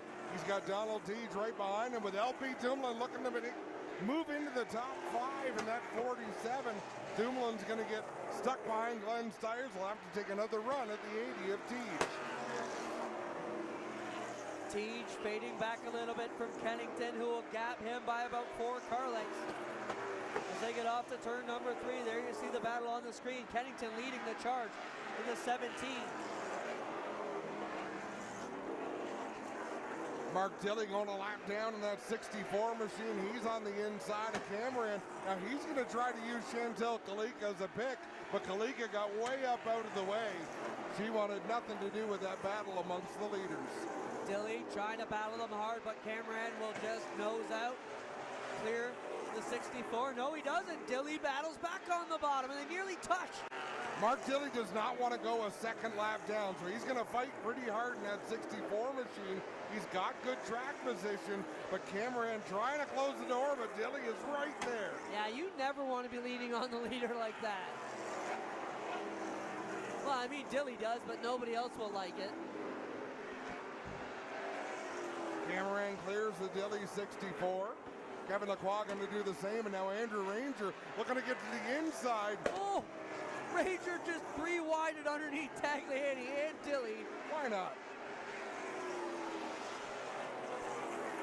Bold move by Andrew Ranger, but he's keeping pace with the leaders. Dexter Stacy is on the lead lap. He's running in the 9th spot. He is not going to want to go a lap down either. And if you're on the lead lap, even if you're about to be overtaken by the leaders, it is not your job to get out of the way. It is your job to hold a steady line. 70 laps to go when the leaders cross the stripe the next time by. Cameron, Lacroix, and Ranger. You've seen this play out a few times already this season. We certainly have. 3 hot drivers out there. Cameron again is cleared lap traffic. He's got a little ways to go out his windshield before we encounter any more. But when he does get to the next batch of lap traffic, it is a gnarly one. Yeah, and then you got guys who are slower than the leaders, but then you have other guys who are way off the pace, and when they line up side by side, it's treacherous. Kevin Lacroix now finally gets around Dexter Stacy. That's allowed Marc-Antoine Cameron to drive away a little bit. Cameron to the inside of Glenn Stiers to put the 0 machine another lap down.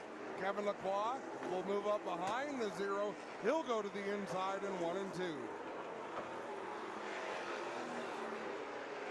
Battle out there is still between Kennington and Donald Teach for 4th.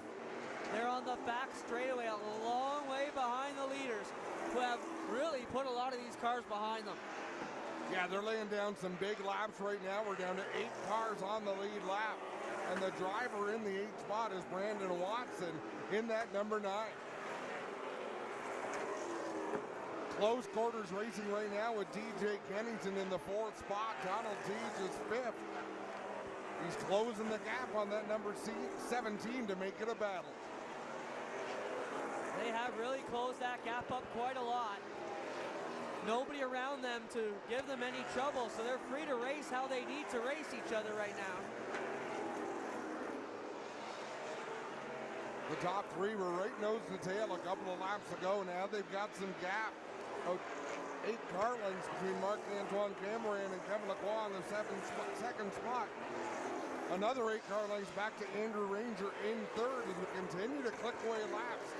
It'll be 240 laps complete this time when Cameron crosses the stripe. And now Lacroix has faded back a bit from that 96 car. With 60 laps to go, Cameron trying to put the gap on that he can drive this one home.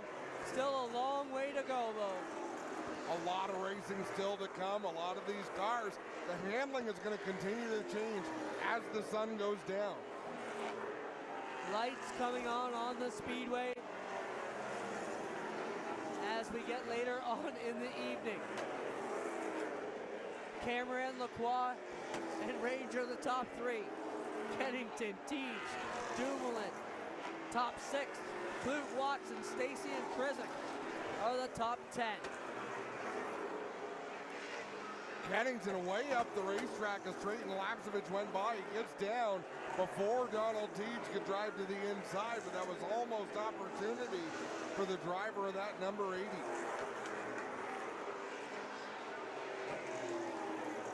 Looking out for the leaders, and it's still Cameron, but Lacroix has not faded at all. He's still only 3 car lengths in the back. And as the leader gets up to the rear end of Lassard and Watson, this may be the shot for Lacroix to take a move. Yeah, these are going to be tough passes to make. Raphael Lassard probably won't put up a huge fight in that number 8, but Brandon Watson wants to stay on the lead lap. So does Gary Clute. And those are cars that Marc-Antoine Cameron is about to close in on.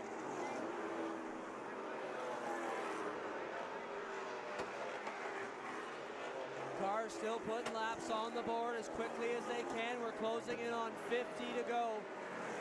Just a few more twists around the speedway here. And it'll be the big 5-0. LP Dumoulin closing in on that battle for the 4th spot. DJ Kennington in 4th in the 17, Donald Teach 5th in the 80, and then LP Dumoulin 6th in the 47, but he's got some slower traffic out there between himself and the 80 of Teach, and right behind this pack is the race leader, Marc-Antoine Cameron. Coming up on the back door here of the Watson 9. Looks to the bottom there. Watson going to do his best to stay on the lead lap. I imagine Brandon Watson's going to glue himself to the bottom of the racetrack. So if Marc-Antoine Cameron wants to go around, he's going to have to do it the hard way. Watson working on the back bumper here of the Bergeron 1. Stiers will move up out of the way, and the leaders start to put heat on the Watson 9. Watson trying to make a move on JB Bergeron in the number 1. Just ahead of them, LP Dumoulin doing battle with Gary Clute. Things are getting heated up right in front of the race leader. Down the back chute. Field goes with a whole bunch of mess right in front of them. Watson and Bergeron right there. And Cameron doesn't know where to go. He's got the dodge of Dumoulin stuck on his right side. Bergeron is laps down, but he's got lots of speed as he works around Gary Clute. Brandon Watson picked up a position when he passed LP Dumoulin. Now he's picking up another one, passing Gary Clute. Life is good right now for the 9 of Brandon Watson. Trying to migrate back up. I mean, after that wreck, a top 5 would be a great finish for Watson, considering he could have very easily been totally out. He's got a lot of speed right now in that number 9, and he's working the inside. He's not going to give up that bottom, trying to make a move on Bergeron. There is slower traffic up ahead, though. Boy, Tagliani is so slow off these turns. Yeah, not up to speed at all. Look at this rat's nest in front of the race leader. Krizik trying to get to the inside of Wallace Stacy. JB Bergeron up the racetrack. That'll allow Brandon Watson to the inside. And Cameron has had enough of Watson. He has jacked him up out of 2, all the way down the back straightaway and into turn 3 and 4. Gets off him again. Now he applies the bumper once more. Now Kevin Lacroix looking to the outside. Look at these battles amongst the leaders. 3 wide in turn number 3. Wallace Stacy. Oh! Oh, trouble. Kevin Lacroix goes around off the front bumper of Andrew Ranger. But there was a lot going on there. Brandon Watson just drove his tail off to stay on the lead lap, and I believe he got what he wanted. And Brandon Watson did nothing wrong in that exchange. His job is to hold a predictable line, and he was doing that. He was running around the bottom of the racetrack, and he was able to keep enough speed that Cameron, if he wanted to put him a lap down, he was going to have to go to the outside. I don't think there's many guys as consistent. 4 wide well, almost. They had to get out. Wallace Stacy was real slow when that pack came through that turn. That kind of just made everybody go haywire. Driver who got a big break there was Kevin Lacroix, because they could have very well not gone yellow for that. Or he got turned into that 6-foot concrete wall that's on the inside. And that is a beast of a wall that protects the crews. Race fans, let's take you through a field rundown. Marc-Antoine Cameron in the lead in the 96. Andrew Ranger is second in the 27. 17 of DJ Kennington is third. The 80 of Donald T just fourth. The 9 of Brandon Watson is fifth. They're going to have to make an adjustment, as Kevin Lacroix, by going through the grass, would not have triggered timing and scoring. So Kevin Lacroix runs in the third spot. By NASCAR rule, you don't go to the back if you bring out a yellow. You fall in line wherever you got back up to caution speed. So Kevin Lacroix is third. DJ Kennington is fourth in the 17. The 80 of Donald T just fifth. Brandon Watson is sixth on the lead lap. LP Dumoulin is seventh. Look at the leader, Adam. All kinds of right side damage on that car now. Gary Clute is in position to get the free. Okay, they go back to the last completed lap, which puts LP Dumoulin back on the lead lap and gives Gary Clute the free pass. So 8 cars on the lead lap when we go back, and you are right. Marc-Antoine Cameron, a little bit worse for wear in that 96. Boy, we are setting up a fast 35 to finish off this one in the Bear 300. It's a Saturday night special now, Clint. And we got some awesome Saturday night drivers here. A lot of these guys could be your pick at your hometown track.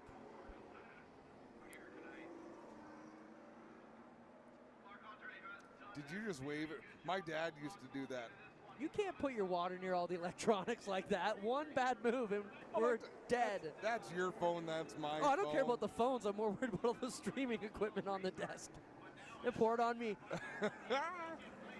What a show. I'd rather have you do that than have the truck kick my butt. So going further through the field, Jamie Krizik is 9th, 1 lap down. Dexter Stacey is 10th, 1 lap down. Mark Dilley is 11th, 2 laps down. Then it's JP Bergeron, 12th, 3 laps down, and he's been behind the 8 ball since the very start of this race when he didn't draw yellow. Wallace Stacey is 13th, Chantel Kalika is 14th. Glenn Stiers is 15th, Rafael Lassard is 16th, Trenton Lapsevich is 17th, Alex Tagliani is 18th. Out of the race in 19th is Brian Cathcart, and 20th, Brett Taylor.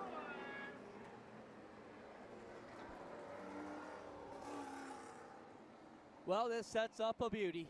34 to go unofficially here. 33 when they cross the line. I want to thank everybody here from Edmonton International Raceway for the hospitality day. We've been treated awesome here. I'm not sure what just happened. Gary Clute was up in the free pass position. Now he is back. Well, wouldn't he be in 8th? That's where his spot should be if he took the free pass. Yeah, but he should still be behind the caution car, and if not, he should be at the tail end of the field. So LP Dumoulin, I'm not going to try to figure it out. LP Dumoulin runs 7th on the lead lap. Gary Clute runs 8th, 1 lap down. And LP Dumoulin will restart at the back, so he is the free pass car. I need my voice to last 31 more laps. Ah, you'll make it, bud. You'll make it. So LP was waiting for the 18 to drive by, but 18 is going to be half speed, so they're not going to make him start behind the 18 by the looks of it. Andrew Ranger in that 27 has not been a factor at the front of this field until just now. Marc-Antoine Cameron continues to lead this race. We're about to go back to green. Into one they go, teammates side by side. And you know, we've talked to them, Adam. They are two almost totally different entities. The cars look the same, but the teams are run completely separately. So no team orders here for this. The Ranger gonna try and work on the Cameron 96. Marc-Antoine Cameron, a winner in Newfoundland, getting it done there and picked up the Codfish Trophy. We're also going to see if Kevin Lacroix holds a grudge towards that yellow flag. There was so much going on, I don't know if he'd be angry with Andrew Ranger for the contact, but we're about to find out. Lacroix trying to get to the back bumper of the Paye Chevrolet of Lacroix, who got a bit loose off of 2 that time. Yeah, Ranger's car is very loose in turn 2, but look at this. Nobody is getting away. The top 6 run nose to tail. Top 3 is where the battle's at right now. But DJ Kennington running around in position number 4. Tej is 5th. Cameron is not getting off turn 4. Andrew Ranger is not getting off turn 2. Watch what happens in turn 4. Ranger gets such a run. He's all over the back end of Cameron. You know, we say you got to be there at the end. He's just learning, trying to figure out maybe where he can be better than that 96 when the time comes to make the move. If you make it now, you're a sitting duck for a bump and run later. Yeah, possibly, but Andrew Ranger knows Kevin Lacroix is not going to sit in third. Kevin Lacroix is on the move. Andrew Ranger has to be aggressive. If there's a move to be made, he's got to make it. Cameron still looking good, gapping the second place driver by a car length into turn number 1. Donald Tej up to the 4th spot, moves DJ Kennington back to 5th. Brandon Watson trying to move him back to 6th. Watson sees the line he needs, and Tej is teasing him up the inside, dangling it out there for him to jump into. Now Cameron has pulled away a car length and a half over Andrew Ranger. Kevin Lacroix keeping the pressure on the Ranger 27. Oh. Kevin Lacroix looks to the inside. He got him jacked up early there on the straightaway. And Rangers got the bullseye, playing it on the back of the 74. I think even Andrew Ranger knows if you want to hit Kevin Lacroix, don't do it now. You need for Marc-Antoine Cameron to feel the pressure. Marc-Antoine Cameron loves this as he's streaking away more and more. How about the driver in 4th? Brandon Watson in that number 9 machine takes up the 4th spot. Can he close in on the lead trio? 20 laps to go as they work their way by now. 18 to go. This one quickly coming to an end. Yeah, laps winding down. 17 laps to go this time for Marc-Antoine Cameron. The lead over Kevin Lacroix is a couple of car lengths, and Kevin Lacroix is faster. Kevin Lacroix is a 1/10 of a second faster a lap right now. He will close in on Cameron, and Marc-Antoine Cameron is going to have to keep an eye on that rear view mirror. Also going to have to go up to the high side to get around Tagliani, and that's going to give a bit of an advantage back to the 74. They caught him at the right spot, that it didn't cost either driver. Cameron's got to hit his marks. He's got to try to avoid looking in the rearview mirror, but it's damn near impossible because he knows Kevin Lacroix is coming, and if he gets there, he has no problem being aggressive. Lacroix, though, not close enough to put any heat on the Cameron machine yet as he pulls up on the back end of Chantel Kalika one more time. Rangers faded back a long way, so has Watson. Kennington holds on to 5th. Yeah, Marc-Antoine Cameron was the fastest car that lap, so he's got the speed in that 96. But there's going to be more lap traffic if Kevin Lacroix can keep him in his sights. Easier said than done. Cameron with a bigger advantage this lap. Things are quickly going away. When they come by the line next time, it will be 2 handfuls and 10 to go. Andrew Ranger to the inside of Chantel Kalika, but Brandon Watson closing the gap for the 3rd spot. Watson in that number 9. He has been to the front, to the back, to the front, to the back. Shown he knows how to get it done here. We've got another rear end going. You can smell it. Yeah. I'm with you. We start looking for the fluid. Who could it be that's got the problem? Sometimes the fluid doesn't come out when you smell it like that. Sometimes it's cooking inside the rear end, and what it'll do is seize up and fail. Don't see anybody with issues. Cameron right up to the wall. That time he nearly put it in the fence to work around the Stacy 66. He's getting all he can get right now in that 96 machine. Goes around the outside of Wallace Stacy. He'll close in on Tagliani and Glenn's tires. They were too wide for a moment. Now they're back to single file. Solid drive for Stires today. He making all the laps, looking good. The car's in one piece. A good learning day for Glenn. Look at Kevin Lacroix close the gap. Still Cameron couldn't quite close the door on Glenn's tires. That allowed Kevin Lacroix to close in. The smell, oh! Brandon Watson goes Tagliani around. just got into the back of Watson, I think, and turned him around. I didn't see it. I just caught the end of it, but I wouldn't doubt it if that was the payback. You look at the damage on the 9, the left rear quarter panel. That shows all the signs of someone who just got hit. Now, Brandon Watson might be upset, but he is still on the lead lap.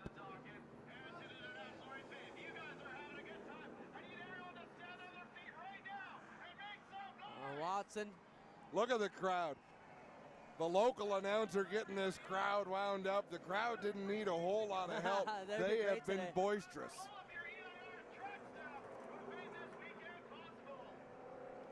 So Tagliani has not pulled away. Neither has the 18. Oh, yeah. Oh, and Tagliani just got him. That was just dirty. I'm sorry, but you're 20 laps down, and you're wrecking a guy in the top 5. Sad. It's sad. NASCAR official right up in the window of the 18 of Tagliani. We should park him. His night's done. Whether they park him or not, there's too much damage to that race car.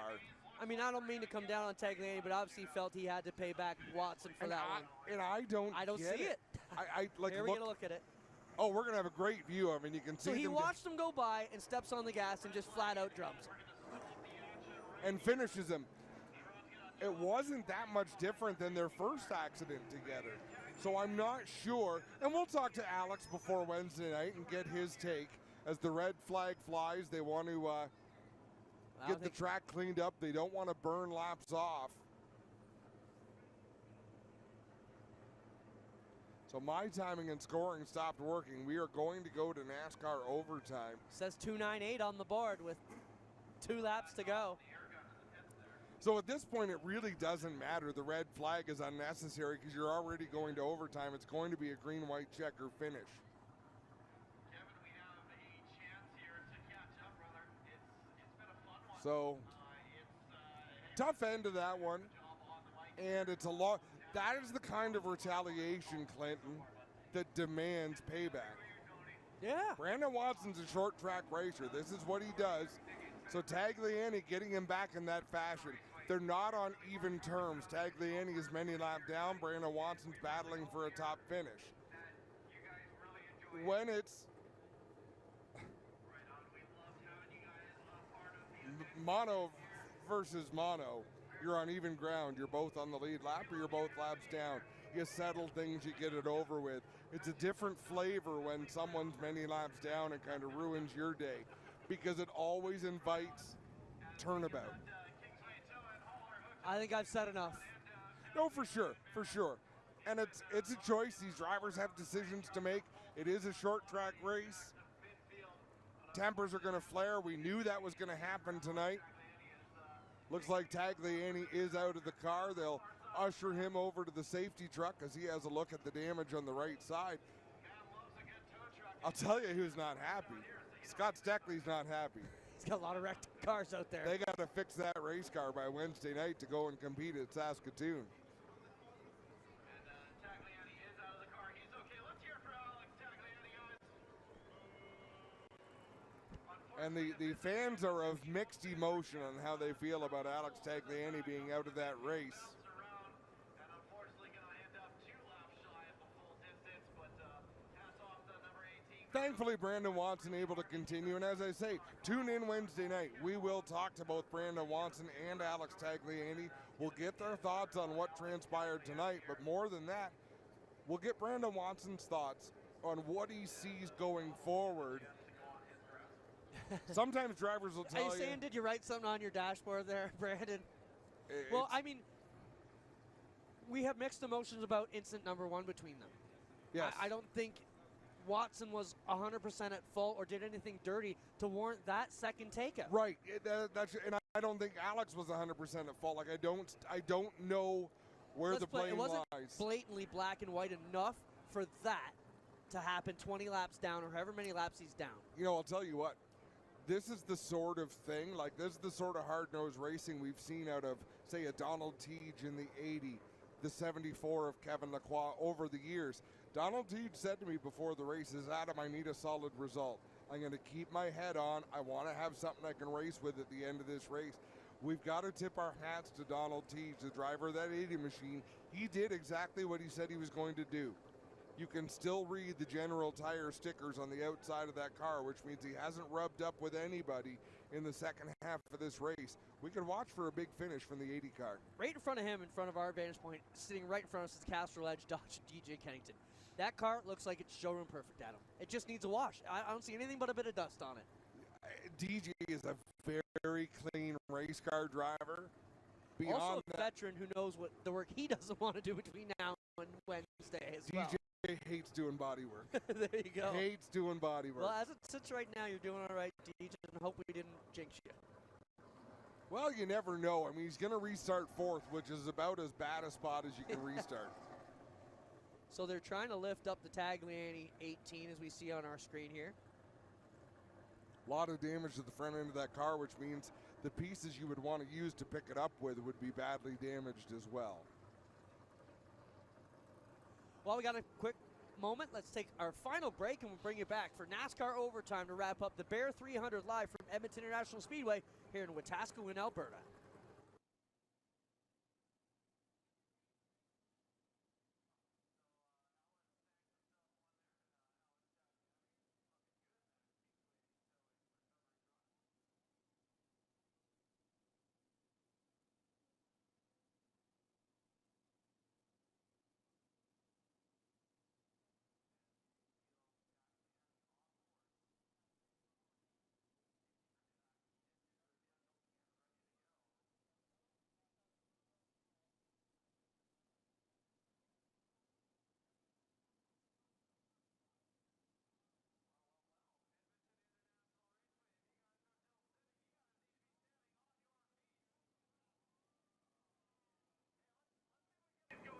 Welcome back to Edmonton International Raceway with Wetaskiwin, Alberta here as we get ready for the final few laps here in the Bear 300.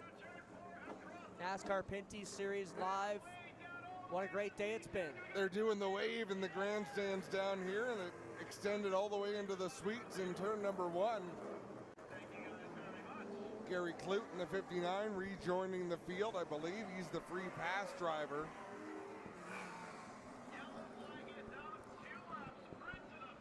Oh dear, green, white, checkered. So Gary Clute will have to start all the way at the back of the field. For now, he's a non-factor unless a yellow comes out. A yellow may very likely come out. Players in this green-white checker: Marc-Antoine Cameron in the 96, 74 Kevin Lacroix, the 27 Andrew Ranger, the 17 DJ Kennington, the 80 of Donald Teach, the 47 of LP Dumoulin, the 9 of Brandon Watson. Those are your lead lap cars starting at the front. Those are the players all looking to finish on the podium. You can smell the rear end grease though, Adam. Somebody has a problem on the rear end. The DJ Kennington number 17 crew looks as though they're getting ready to conduct a pit stop. So we might have problems on the 17 of DJ Kennington. We'll keep an eye to see if he makes the hard left turn. No, he is not coming into the pits, but those crew members have an air gun in hand while other crews are putting their equipment away. I think they know what could happen at these green-white checkers, Adam, and when you're in that position with so few cars on the lead lap, they want to be ready. Either that or they were given the impact gun salute as he drove by. Trayton Lapsevich coming down pit road. He is laps down. And they might be in a position where they're just cutting their losses. No point in putting your car at risk if they can't gain any more spots or lose any more spots. Good point. One to go, folks. They pull the hood pins on the 20 and get to work. And yes, Kennington in, Adam. Problems on the right rear. On the one to go signal, why did they not come in the lap before? Could the pits might not have been open? Anything is possible, but DJ Kennington back on the racetrack. He has got to hustle to catch the field. Tough break for the Castrol Edge Dodge. Fortune for Donald Teach, LP Dumoulin, and Brandon Watson. Green is out. We are in NASCAR overtime. Down into 1 and 2. Cameron hits his marks. Kevin Lacroix holds him down. Andrew Ranger looked to the inside for a moment. Lacroix with a good run to the high side. White flag is out, last time into 1 and 2. Door to door, onto the back, straight away they go. Cameron with the advantage. Marc-Antoine Cameron edges out in front. Through 3 and 4 they go. Who's it gonna be? Marc-Antoine Cameron wins the Bayer 300. Kevin Lacroix second. Andrew Ranger third. LB Dumoulin fourth. Donald Teach rounds out the top 5. What a show here in Alberta. I'm heading to Victory Lane. All right, Adam, you go down there. We will wrap things up here. And what an exciting finish to the Bear 300 here in Wetaskiwin, Alberta at Edmonton International Raceway. Marc-Antoine Cameron will pick up his second short track oval win in a row. Last winner in Newfoundland. And he will make his way around back to Victory Lane, where Adam Ross will greet him to have a word with our winner here tonight. The dominant car by far all season long.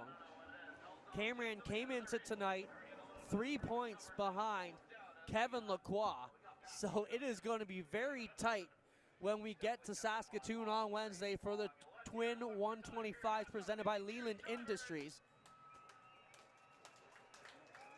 Marc-Antoine Cameron will get the checkered flag and take a quick victory lap here in the Paille Chevrolet.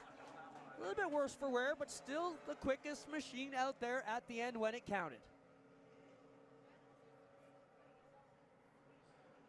They will get Victory Lane assembled, and we'll get a quick word with Marc-Antoine Cameron as he makes his way back to Victory Lane.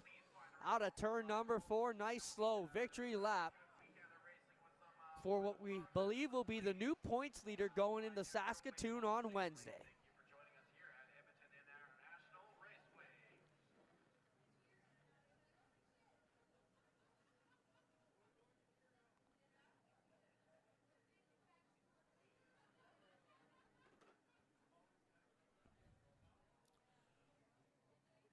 They get everything assembled down there. They'll get ready to bring Marc-Antoine Cameron out of the car here to a nice cold drink and a celebration here out west.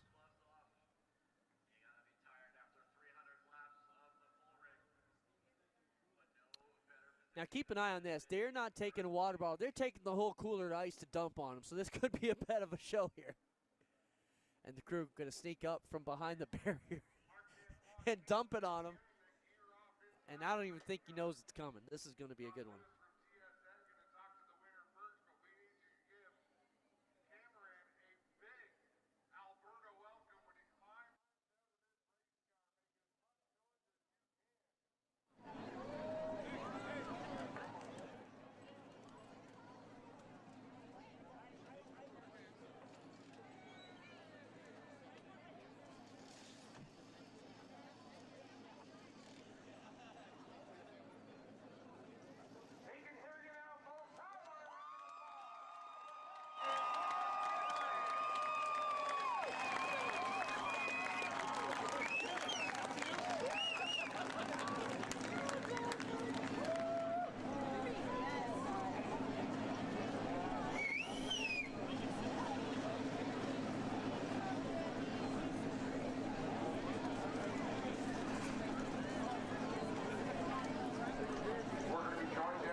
his word as soon as they're done with Todd Lewis from TSN. Adam's going to jump in there and